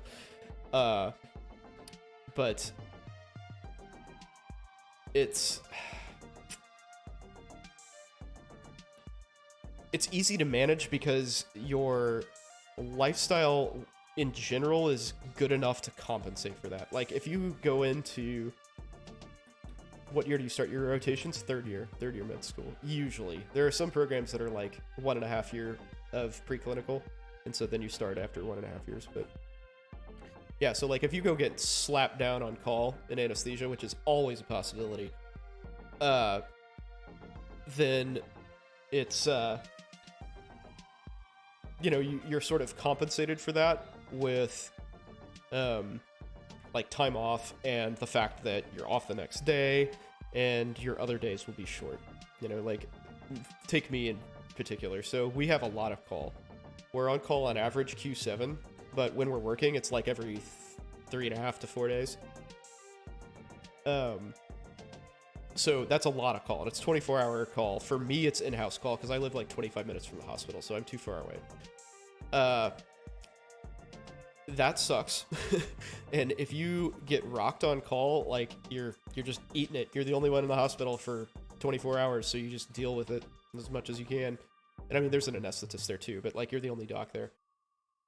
But when you are the first person, so when you're on call, you're the first person out the day before, and there is a strong possibility that you're leaving the hospital at 8 a.m.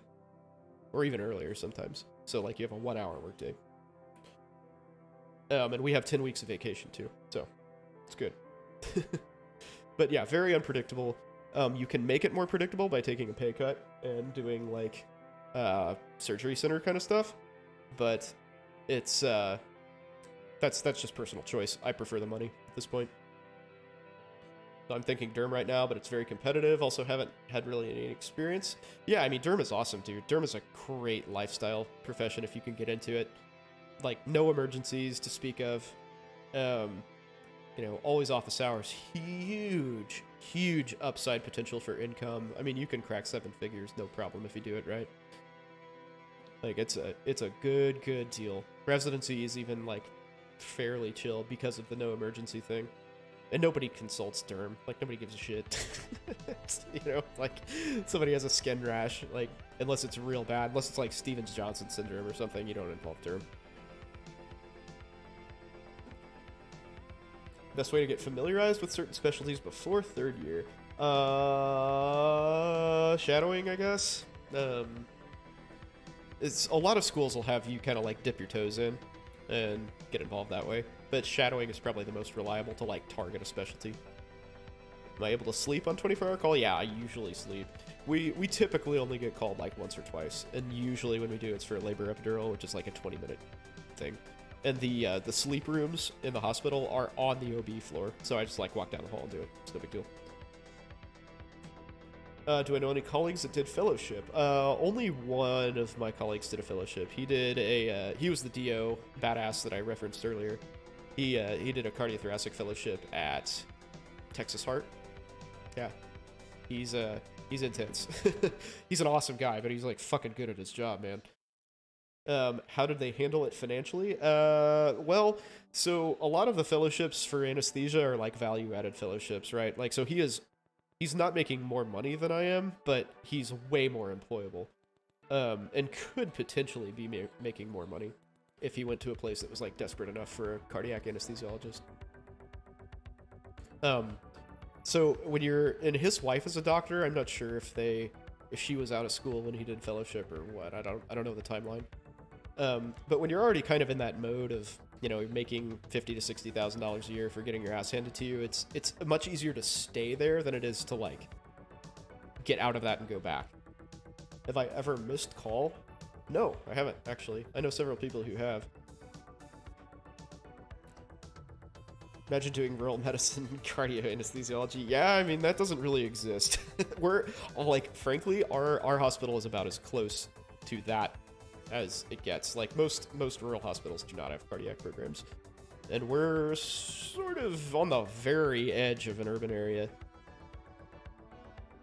it's pretty busy. It's way busier than I would have thought. How rural am I? I mean, I live in the geographic center of the city pretty much, and it's about a 25-minute drive. It's like 20 miles, I think, to the hospital.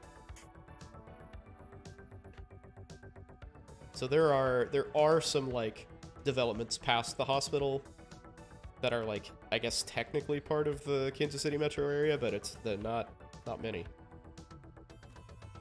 Yeah, it's a ways. It's a ways out. For reals.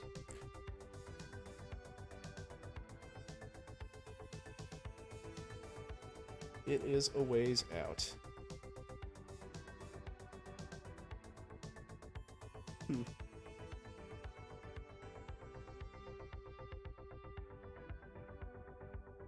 No train to work. No. Kansas City doesn't have any like mass transit to speak of. Not any that's like useful for getting places. There's a light rail that goes like all through downtown and an area called the River Market, which is just like downtown for lack of a better way of describing it. But yeah, as far as like getting to and from work and stuff, there's not really a commuter line. Kind of stupid, but that's how we roll.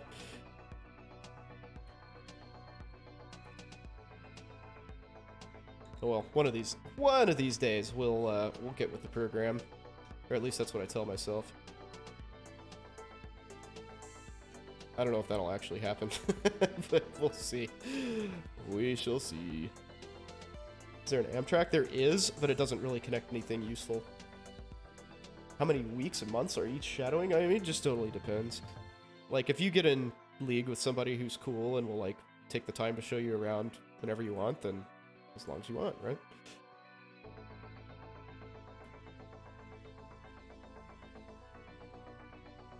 I mean, it's kind of up to you to figure out, like, how long that's actually useful to you.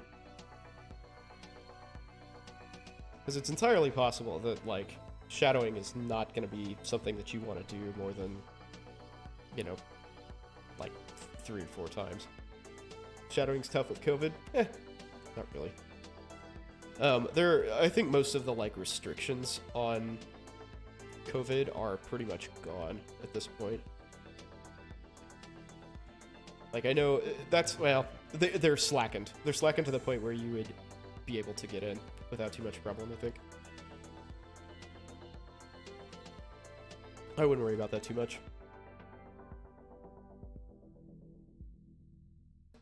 Yeah, I mean, like, for me personally, if anybody bothers to contact me, like, if they go, put in enough effort to actually, like, find me and say, hey, do you have a shadowing opportunity? Which has happened, like, 3 or 4 times since I've been working there. I'm like, yeah, come on in. Let's go. Let's do this. Like, I don't care. I'll show you around. No shit's given. I kind of like it. It's fun. I'm a good person to shadow with because I'll get you involved. You'll contact me, yeah, if you ever just happen to be in Kansas City long term. When does shadowing become not helpful? Well, I mean, you're kind of limited to how much you can do, right? Like, you can't actually, like, be involved in patient care. You can't do procedures. all that sorts of thing. So like, you know, I mean, how much good is it for you to like sit there and watch somebody else do their job? You know, probably pretty minimally useful. How important are rec letters? Really good. So if you have a very good, so rec letters are, backing up a second, rec letters are like a lot of other subjective things. The only ones that really matter are the really good ones and the really bad ones. So like if you have an amazing rec letter that somebody reads and they're like, holy shit, this is an awesome letter, and it's like from somebody who matters, like that's gonna really help you. Can you administer the propofol? No. No. Yeah, some people get bad rec letters, man. Believe it or not, but that's why they stand out. Like, if somebody gets a, like, very lukewarm or kind of, like, dodgy rec letter, like, you're like, oh, what's going on here? Like, that's a big deal. LR from an extracurricular important? I mean, not really to me. I had one. I got one from my boss. Like I said, I was a pharmacy tech for 3 years. So I got one just because. Like, I knew she would write me a good one. So, I mean, if you think that the person, like, carries some weight and can help you out, then yeah, why the hell not? Might as well. Lukewarm. So just meh is just gonna get ignored, but if it's weird and they, like, read it and they're obviously kind of trying hard to not say anything negative about you, then that's bad. Or if they literally say negative things about them, yeah, obviously that's really bad. It's like, generally, like, rec letters are overwhelmingly positive, right? Yeah, unlucky indeed.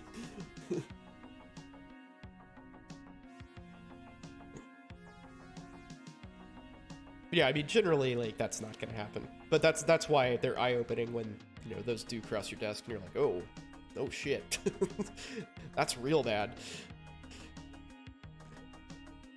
Like, why did this person get a bad rec letter?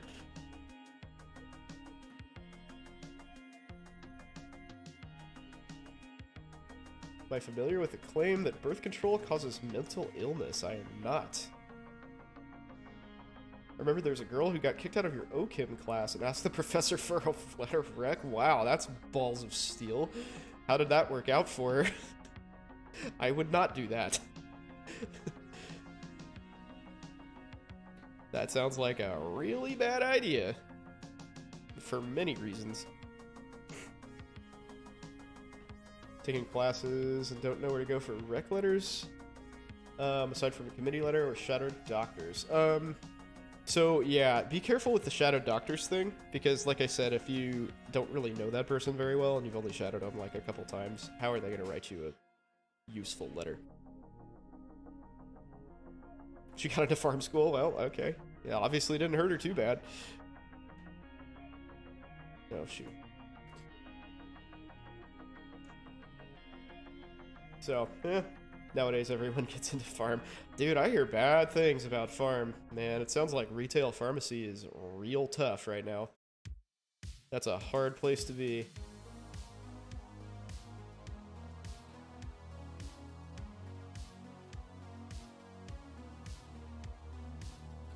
So I do not envy them. I thought about doing that, actually. I thought about doing retail pharmacy. It seemed like a sweet gig for a long time, but man, glad I didn't pull that trigger. Currently dying in farm school. Yeah, seriously, that sucks, man. It sucks to go into something and then like see that as your, you know, see your prospects for like the life that you expected kind of crumbling. Do not envy that. That's shitty. It's still a hard thing to get into in Canada, is it? Yeah, I mean, it's still like pharmacy's still a great job. I think you just can't be in retail, man. Like, retail's just getting the screws put to him. My 3 year at as a farm tech? Yeah, sure, man. I was kind of in the hood in Kansas City, which actually was really useful because it taught me how to deal with difficult people. Taught me how to deal with insurance companies, taught me how to write prescriptions, which is something that most physicians don't have any idea how to do and they have to learn. Taught me about sort of like the back end of, you know, how healthcare works, like on the like, outpatient side.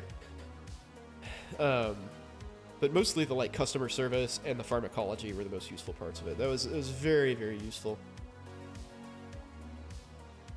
You don't know anyone that well. You feel lost when it comes to letters. Yeah, I mean it's an awkward thing, but like it's better to have the letters that you need than to not have them, right? So if you just have letters that people just sort of totally disregard, then so be it, right? Like, it could be way worse.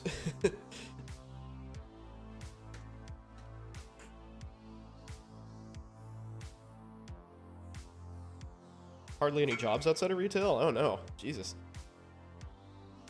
Yeah, no one wants these jobs. Don't have great prospects for a physician rec letter? No, I would not take a gap year for that. Nope. Remember opportunity cost, man. So ask yourself this: would you pay $300,000 to get a decent rec letter? I'm guessing the answer is hell no. Calc physics or algebra physics? So I'm a bad person to ask that question, right? I think calc physics is much more useful because it actually tells you how things work, but algebra physics is easier. Like I think calculus physics will actually like let you learn the concepts better and, again, actually teach you how these things work, and you'll get like an understanding of, the deeper function of all these equations and stuff, but algebra physics is fine. Yeah, I'm a physics major, so totally biased. 100%. That's why I said I'm a bad person to ask.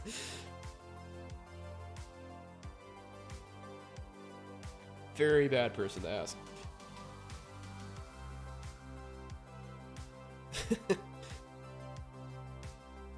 Oh, that's alright.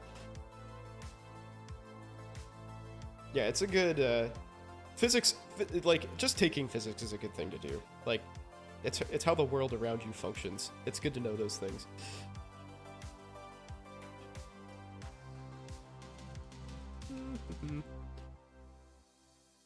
Yeah, totally biased. Totally biased, though. The fuck?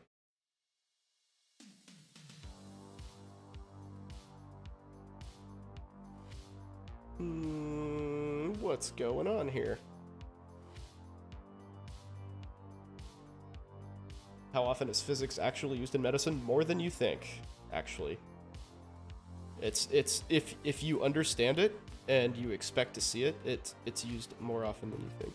You'll recognize it in a lot of places. What should you look for in a medical program or school? So really, the only thing that I would really avoid in med school is problem-based learning. I think problem-based learning is absolute trash. I have no evidence to base that on other than just personal experience and preference. Okay, so that is not a scientific or evidence-based opinion.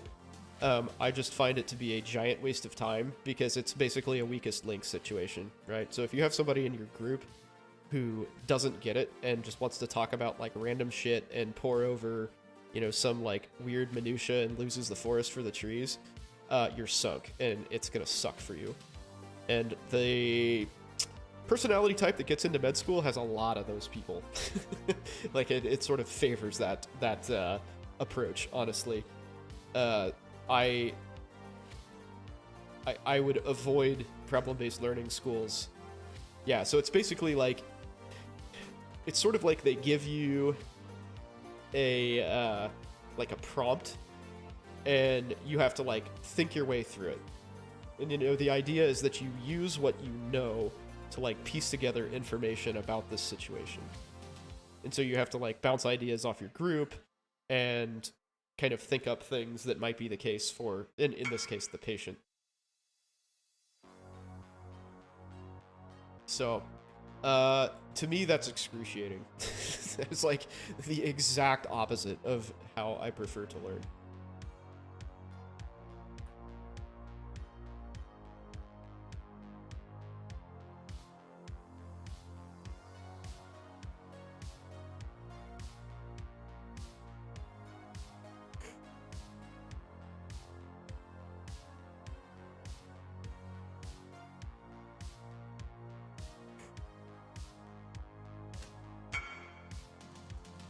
So they just give you a situation, then you just figure it out, like trying to solve it. Yeah, like trying to solve a synthesis problem as a group. Yeah, it sucks. It's terrible. Main reason you ask about physics is you've already taken calc and have to decide to take stats or calc 2. I would say stats. Yeah, so honestly, I would say statistics is more useful for you. Going to med school. Take stats and takes algebra physics. That's fine. Statistics is very useful as well. Like being able to understand probabilities and stuff is very important in medicine, though a lot of people don't think so because they don't understand them.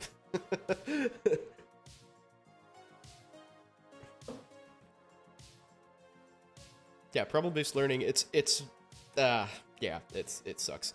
Just like your time is much better spent on your own, in my opinion. Like just do your practice questions, study the lectures. Like we had slideshows that they just posted online, and so we could go through the slideshows, and usually I could get through those on my own in like 15 minutes. Did I have study groups? No, I'm not a group studier. I did for anatomy. I studied with one of the guys in my class, and we kind of like quizzed each other. That's a useful thing to do because sometimes you'll miss parts, and it's nice to have somebody like pointing out each individual thing step by step.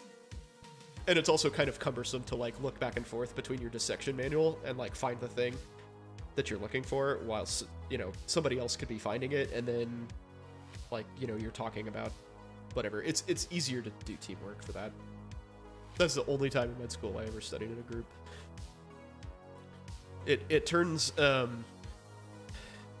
in my opinion and experience, group study too often turns into social hour and is very, very, very inefficient.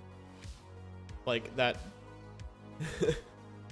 So, you don't really have the luxury of using time inefficiently, and it just sort of sucks. Like, because you have this huge amount of work to do, and it's still hanging over you. You know, like if you go to the library and talk to your friends the whole time, you get nothing done. Like, you still have to do that work. So, don't recommend it. Usually keep 2 or 3 max. Yeah, I don't know, it doesn't work for me. But if it works for you, good on you. But that might change. That might change when you like literally double the amount of work you're responsible for. Like efficiency starts to matter a whole lot. Like I had a much better time than most people because I was so efficient. Like I could generally get through a 40 question UWorld sample like test in an hour with no problem, and actually read all of the answers. Like I'm a pretty quick reader too. So because I could do that, studying for me was just much better.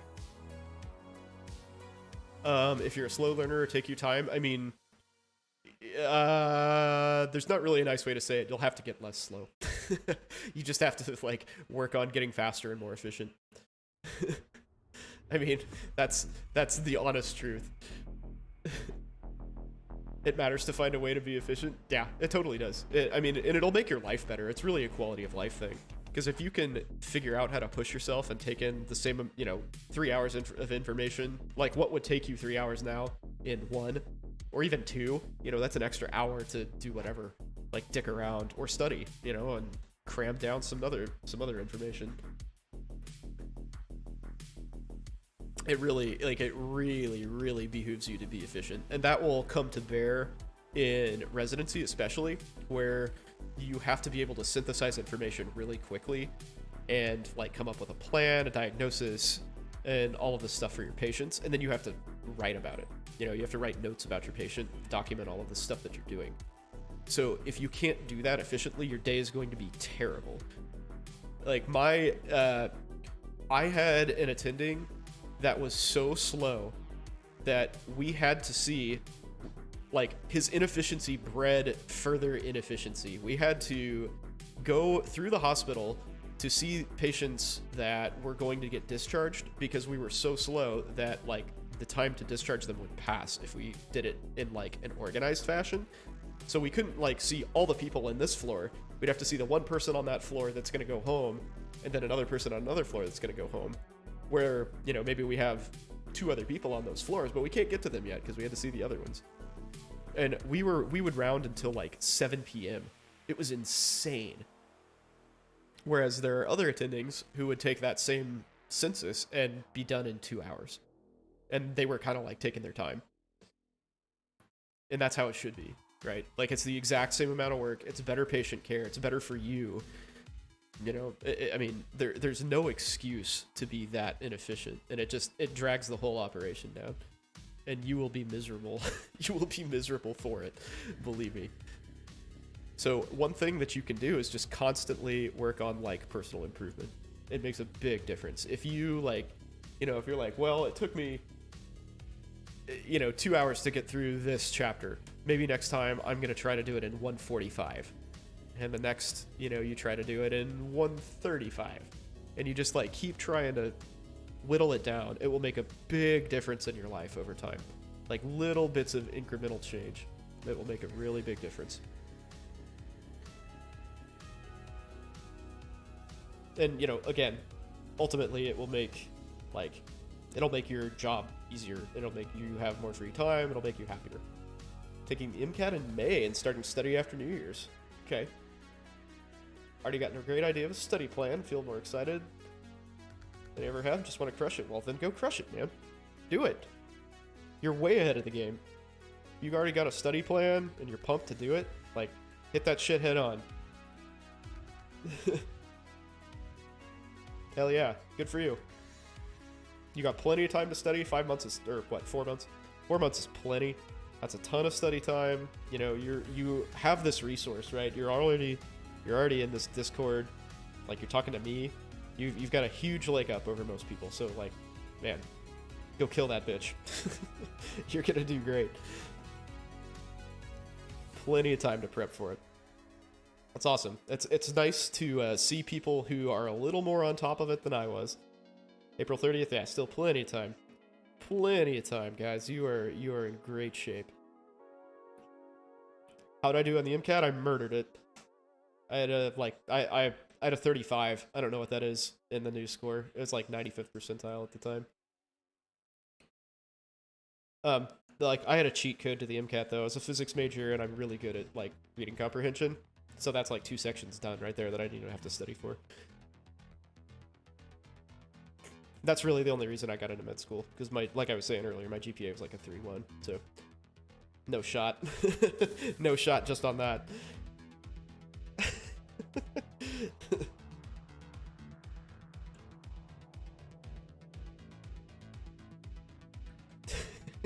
Dude, standardized tests treat me well. I'm a good test taker. 3-3 but rocked MCAT, man. It'll take you places. It will take you places. I mean, it's the one standardized thing, right? I mean, it's certainly really nice to not have to, like, make up excuses and stuff about why your GPA sucks by comparison to everybody else, but, you know, it is what it is, right? 99th percentile is 40-year-old. There you go. Attaboy. That's huge, man. Good for you. That's awesome. Very impressive. That is really cool. I mean, that's a talking point if nothing else, right? That'll raise some eyebrows. You probably get some interviews just by virtue of them being like, okay, how the hell did you do that? That's huge. Did I? So I did 9 semesters of college. So I took it, like, I didn't know what the MCAT was until like 2 months before I took it. Quite honestly. Yeah, I took it, I think in the May after my after I graduated in December. What do you say about some of the C's you've been getting? I mean, I would leave out the laziness part, but I would talk about the depression for sure. If asked, you know, like, hey, you did really well in all these other things, what happened here? Be like, oh, I was depressed. Or, like, spin the laziness as, like, well, I didn't really understand at first, like, what it was going to take to get into this class, or to succeed in this class, and I got buried by the first test, or whatever. Doesn't the score expire in 2 years? I don't know. I'm not sure how that works. 2 years seems awfully short.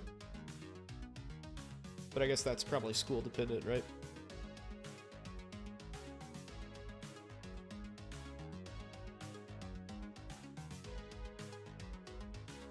Gonna ask about studying while working full-time? That's hard. So I worked like 2/3 time. I was technically part-time, but I was working like 30 hours a week. Heard you shouldn't talk about mental illness because schools would question if the workload would be a trigger for mental illness. I mean, that's a legitimate question, right? Like, especially residency. I mean, you would definitely, it would behoove you to talk about resolution to that issue. And, you know, if it's an acute thing, like, you know, death in the family or something like that, like, obviously that's, you know, doctors are still people. Like, we understand that there are extenuating circumstances that cause people's performance to, like, drop off. You know, we're not, like, heartless bastards. I guess some of us are. But yeah, I mean, you definitely need to, like, expect that. Expect somebody to be like, well, you know, shit, if you were depressed and you did bad in this class, you know, what's going to stop you from doing bad in the future? You know, that's legit. But, you know, the stressor went away. I got therapy. I'm over it. You know, I performed well in all these classes since then. So, you know, here's my track record. You know, those are all perfectly legit responses. A lot of friends work 40 hours a week while studying. Says about efficiency. Yeah, I mean, sometimes you just gotta... Can you wear high heels in clinicals? Yeah. Might kind of suck because you're standing around for a long time. I don't recommend it. Like, my feet hurt. I had to really work on, like, arch supports and stuff a bunch of shit in my shoes to make sure my feet didn't hurt. Because you're, like, during the rounds till 7 guy, oh my god. Like, you're literally on your feet for 10 hours. Straight. Is it closed-toed high heels? Nice. Yeah, 4 hours of study. I mean, really, like, 4 hours of study a day is a lot. Like, that's... If you're actually... So people say that they study all day, and what does that mean? You know, for most people it means, well, you know, I had a cup of coffee, and I kind of watched the news, and, you know, dicked around online. Like, they didn't really study for 9 hours. But if you actually study for 4 hours, that's a lot. You know, if that's your real study time, that is a lot of study time. That'll... You know, you do that for 5 months, you are golden. Because that's what, like 600 hours of study? Something like that? Yeah, I mean, if you don't know the MCAT material in 600 hours, I don't think anything's going to help you. Like, you're not going to know it.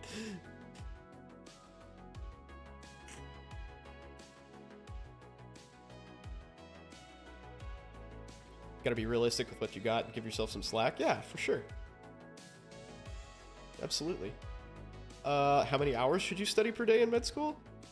I mean, it just depends on you, man. Depends on you. As many as you need to. But, you know, again, with the caveat that you got to worry about burnout. Like, don't burn out. That's very important. Very, very important that you take care of your mental health and do not burn out. How many hours did I study? It depended. So I would say before tests, like the week before tests, probably like 8 a day. Like actual legit study hours. 6 to 8. On a normal day, probably like 4. That varied. That varied pretty substantially depending on the material and like how well I understood it. So like normal and how busy the day was, because some days just had more classes than others. Well, just don't. Yeah, I'm not saying just don't burn out. You have to remember at the beginning of the talk we talked about like active relaxation and like knowing yourself, self-awareness and stuff. Like you have to have plans in place for that. You know, you can't just do this shit on the fly. Like have counseling available, have exercise, have all of that stuff. It's very important that you have that support structure available. Is it worth getting a Peloton or FlexiSpot? Yeah, I mean, if it, like, so here's my personal opinion on studying while exercising. If you are able to do that, you're not exercising very efficiently. Like, if you're not pushing yourself, you're kind of fucking it up, right? Just sort of wasting your time.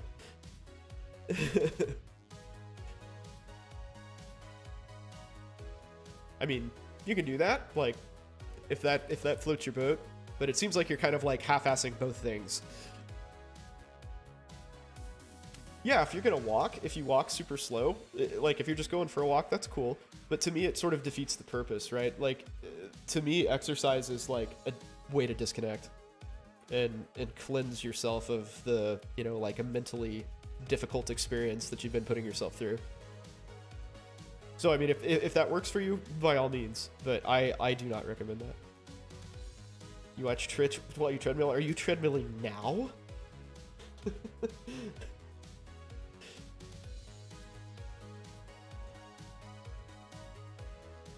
They should have. Yeah, he totally should have.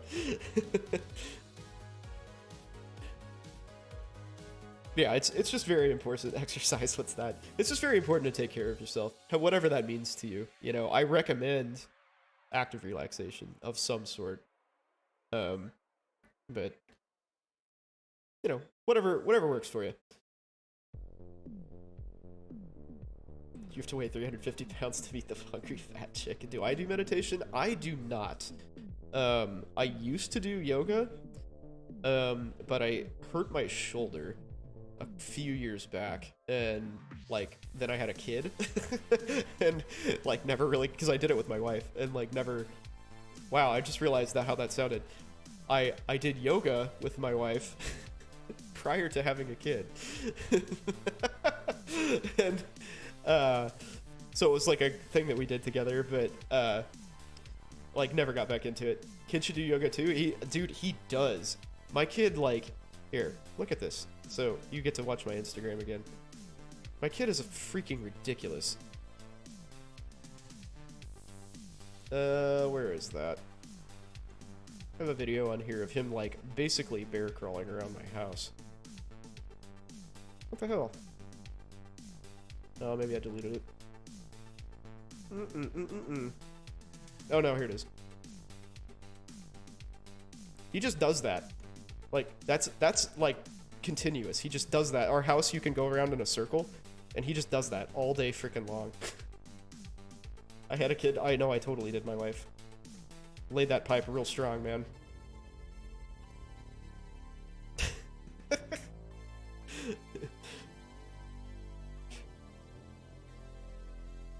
So yeah, kid will definitely be involved in yoga, but he's just young. He's too young to do that in any meaningful fashion. You're enrolling him in parkour next year, dude. He basically does parkour, and he'll like sit there in bed and like put his leg behind his head and stuff, just like messing around. God, you're ridiculous. And he is ripped. Like when we go to the doctor, she's like, "Whoa, you have a muscular kid." He is, man. He is a very, very chunky. I mean, I'm sort of like stout myself, so kind of short, chunky dude. So he's doomed. He's doomed with the squat body type.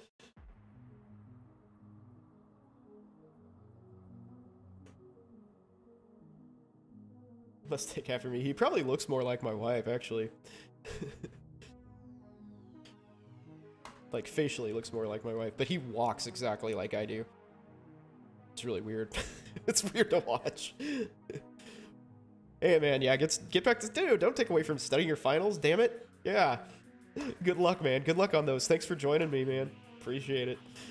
Have a good night, guys. I hope you found this worth your time. And I hope to see you again soon. I'm on Wednesdays and Sundays, 8 p.m. most of the time.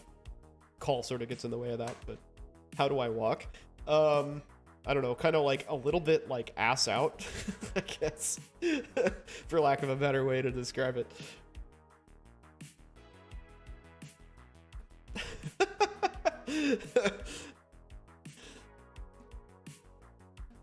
I walk on all fours. Yeah, I just bear crawl everywhere, dude. I don't actually walk.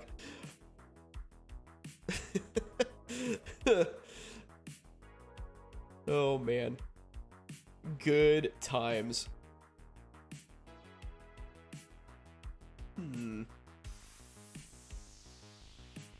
Ass out, I'm crying. I mean, it's not like fucking House of Medea's house or whatever. Not like that.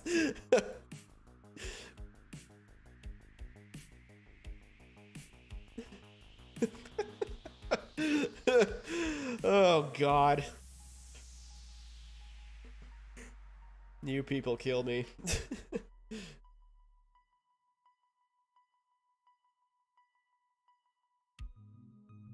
Hilarious.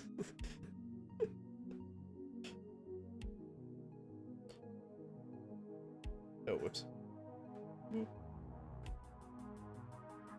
You laughed way too hard at the stream. It's a good stream, man. I hope everybody had a good time. That's the whole plan, right? Do I like milk? I do. I do indeed. Unfortunately, my son is allergic to milk. Poor bastard. That poor bastard. Or he was allergic to milk. We did, like, basically exposure therapy, and he's fine. So sad. So sad. But now he's good. Life is good. Now he's just allergic to eggs and edamame. But not all soy, which is really weird. I do not know how to explain that. No, exactly. We keep like giving him these like foods, and he's like, nope, allergic to that. Allergic to that too. Suck it. Okay. Bummer.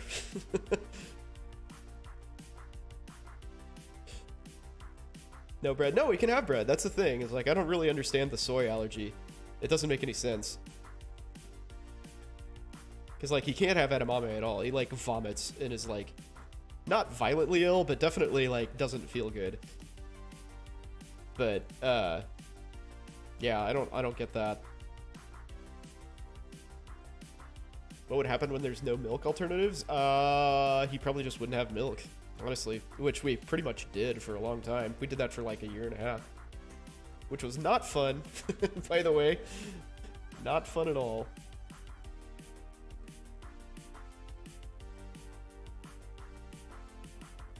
Yeah, do not recommend the no milk pathway. That is sort of balls. It's really hard to do, too. Might be the taste of the horrible edamame. Whatever, man. Edamame's freaking delicious. Get out of here with that. If you lived in the Stone Age. Yeah, I mean, I don't know. Like, I figure, wouldn't, like... I mean, I guess I don't know this, but, like, wouldn't, like, Neanderthals and stuff just kind of, like, make that connection? They're like, oh, whenever he eats this, he tries to die. Maybe we should do that. Seems the reasonable conclusion. Is it racist to say she tastes like edamame?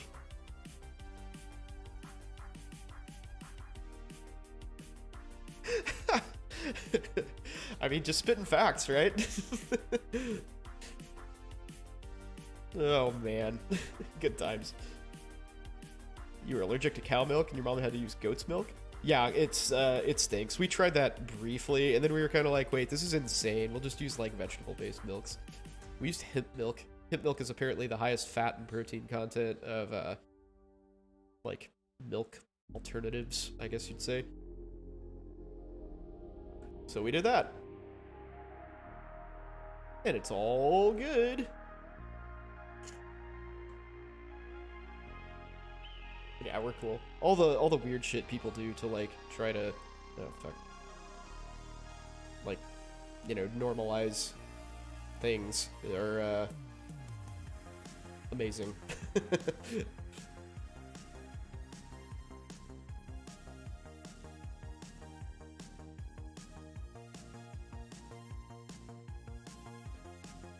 Yeah, the allergy thing is a pain in the ass, but we're pretty much past it, fortunately. I mean, it's pretty easy to avoid edamame, like, and he can have stuff that has soy in it, so it's not like, it's not really that big of a deal. Oh yeah. There we go. All right, gents. Well, I think it's about time for me to go to sleep because Yep, heading to sleep now. Me too, brothers. Thank you for coming out. I really appreciate it. Like I said, I am generally on Wednesdays and Sundays, 8 to 10 p.m. It's always medical AMA. But yeah, please come out, hang out. I appreciate you guys coming. Hopefully this was worth your while. Thank you for all the support tonight. I really appreciate it. So yeah, I'm gonna work 24 hours tomorrow. Thanks for following, dude. Appreciate that. Yeah, 24 hours. Hopefully I don't get fucked. But at the very least, I'll see you guys on Wednesday. No problem. I hope to see you guys soon. Take it easy. Really had a good time tonight. I appreciate all of the support, like I said. Peace out, guys. I will hopefully see you Wednesday. Please DM me or drop by, whatever. I will answer any questions anytime. Take it easy, y'all.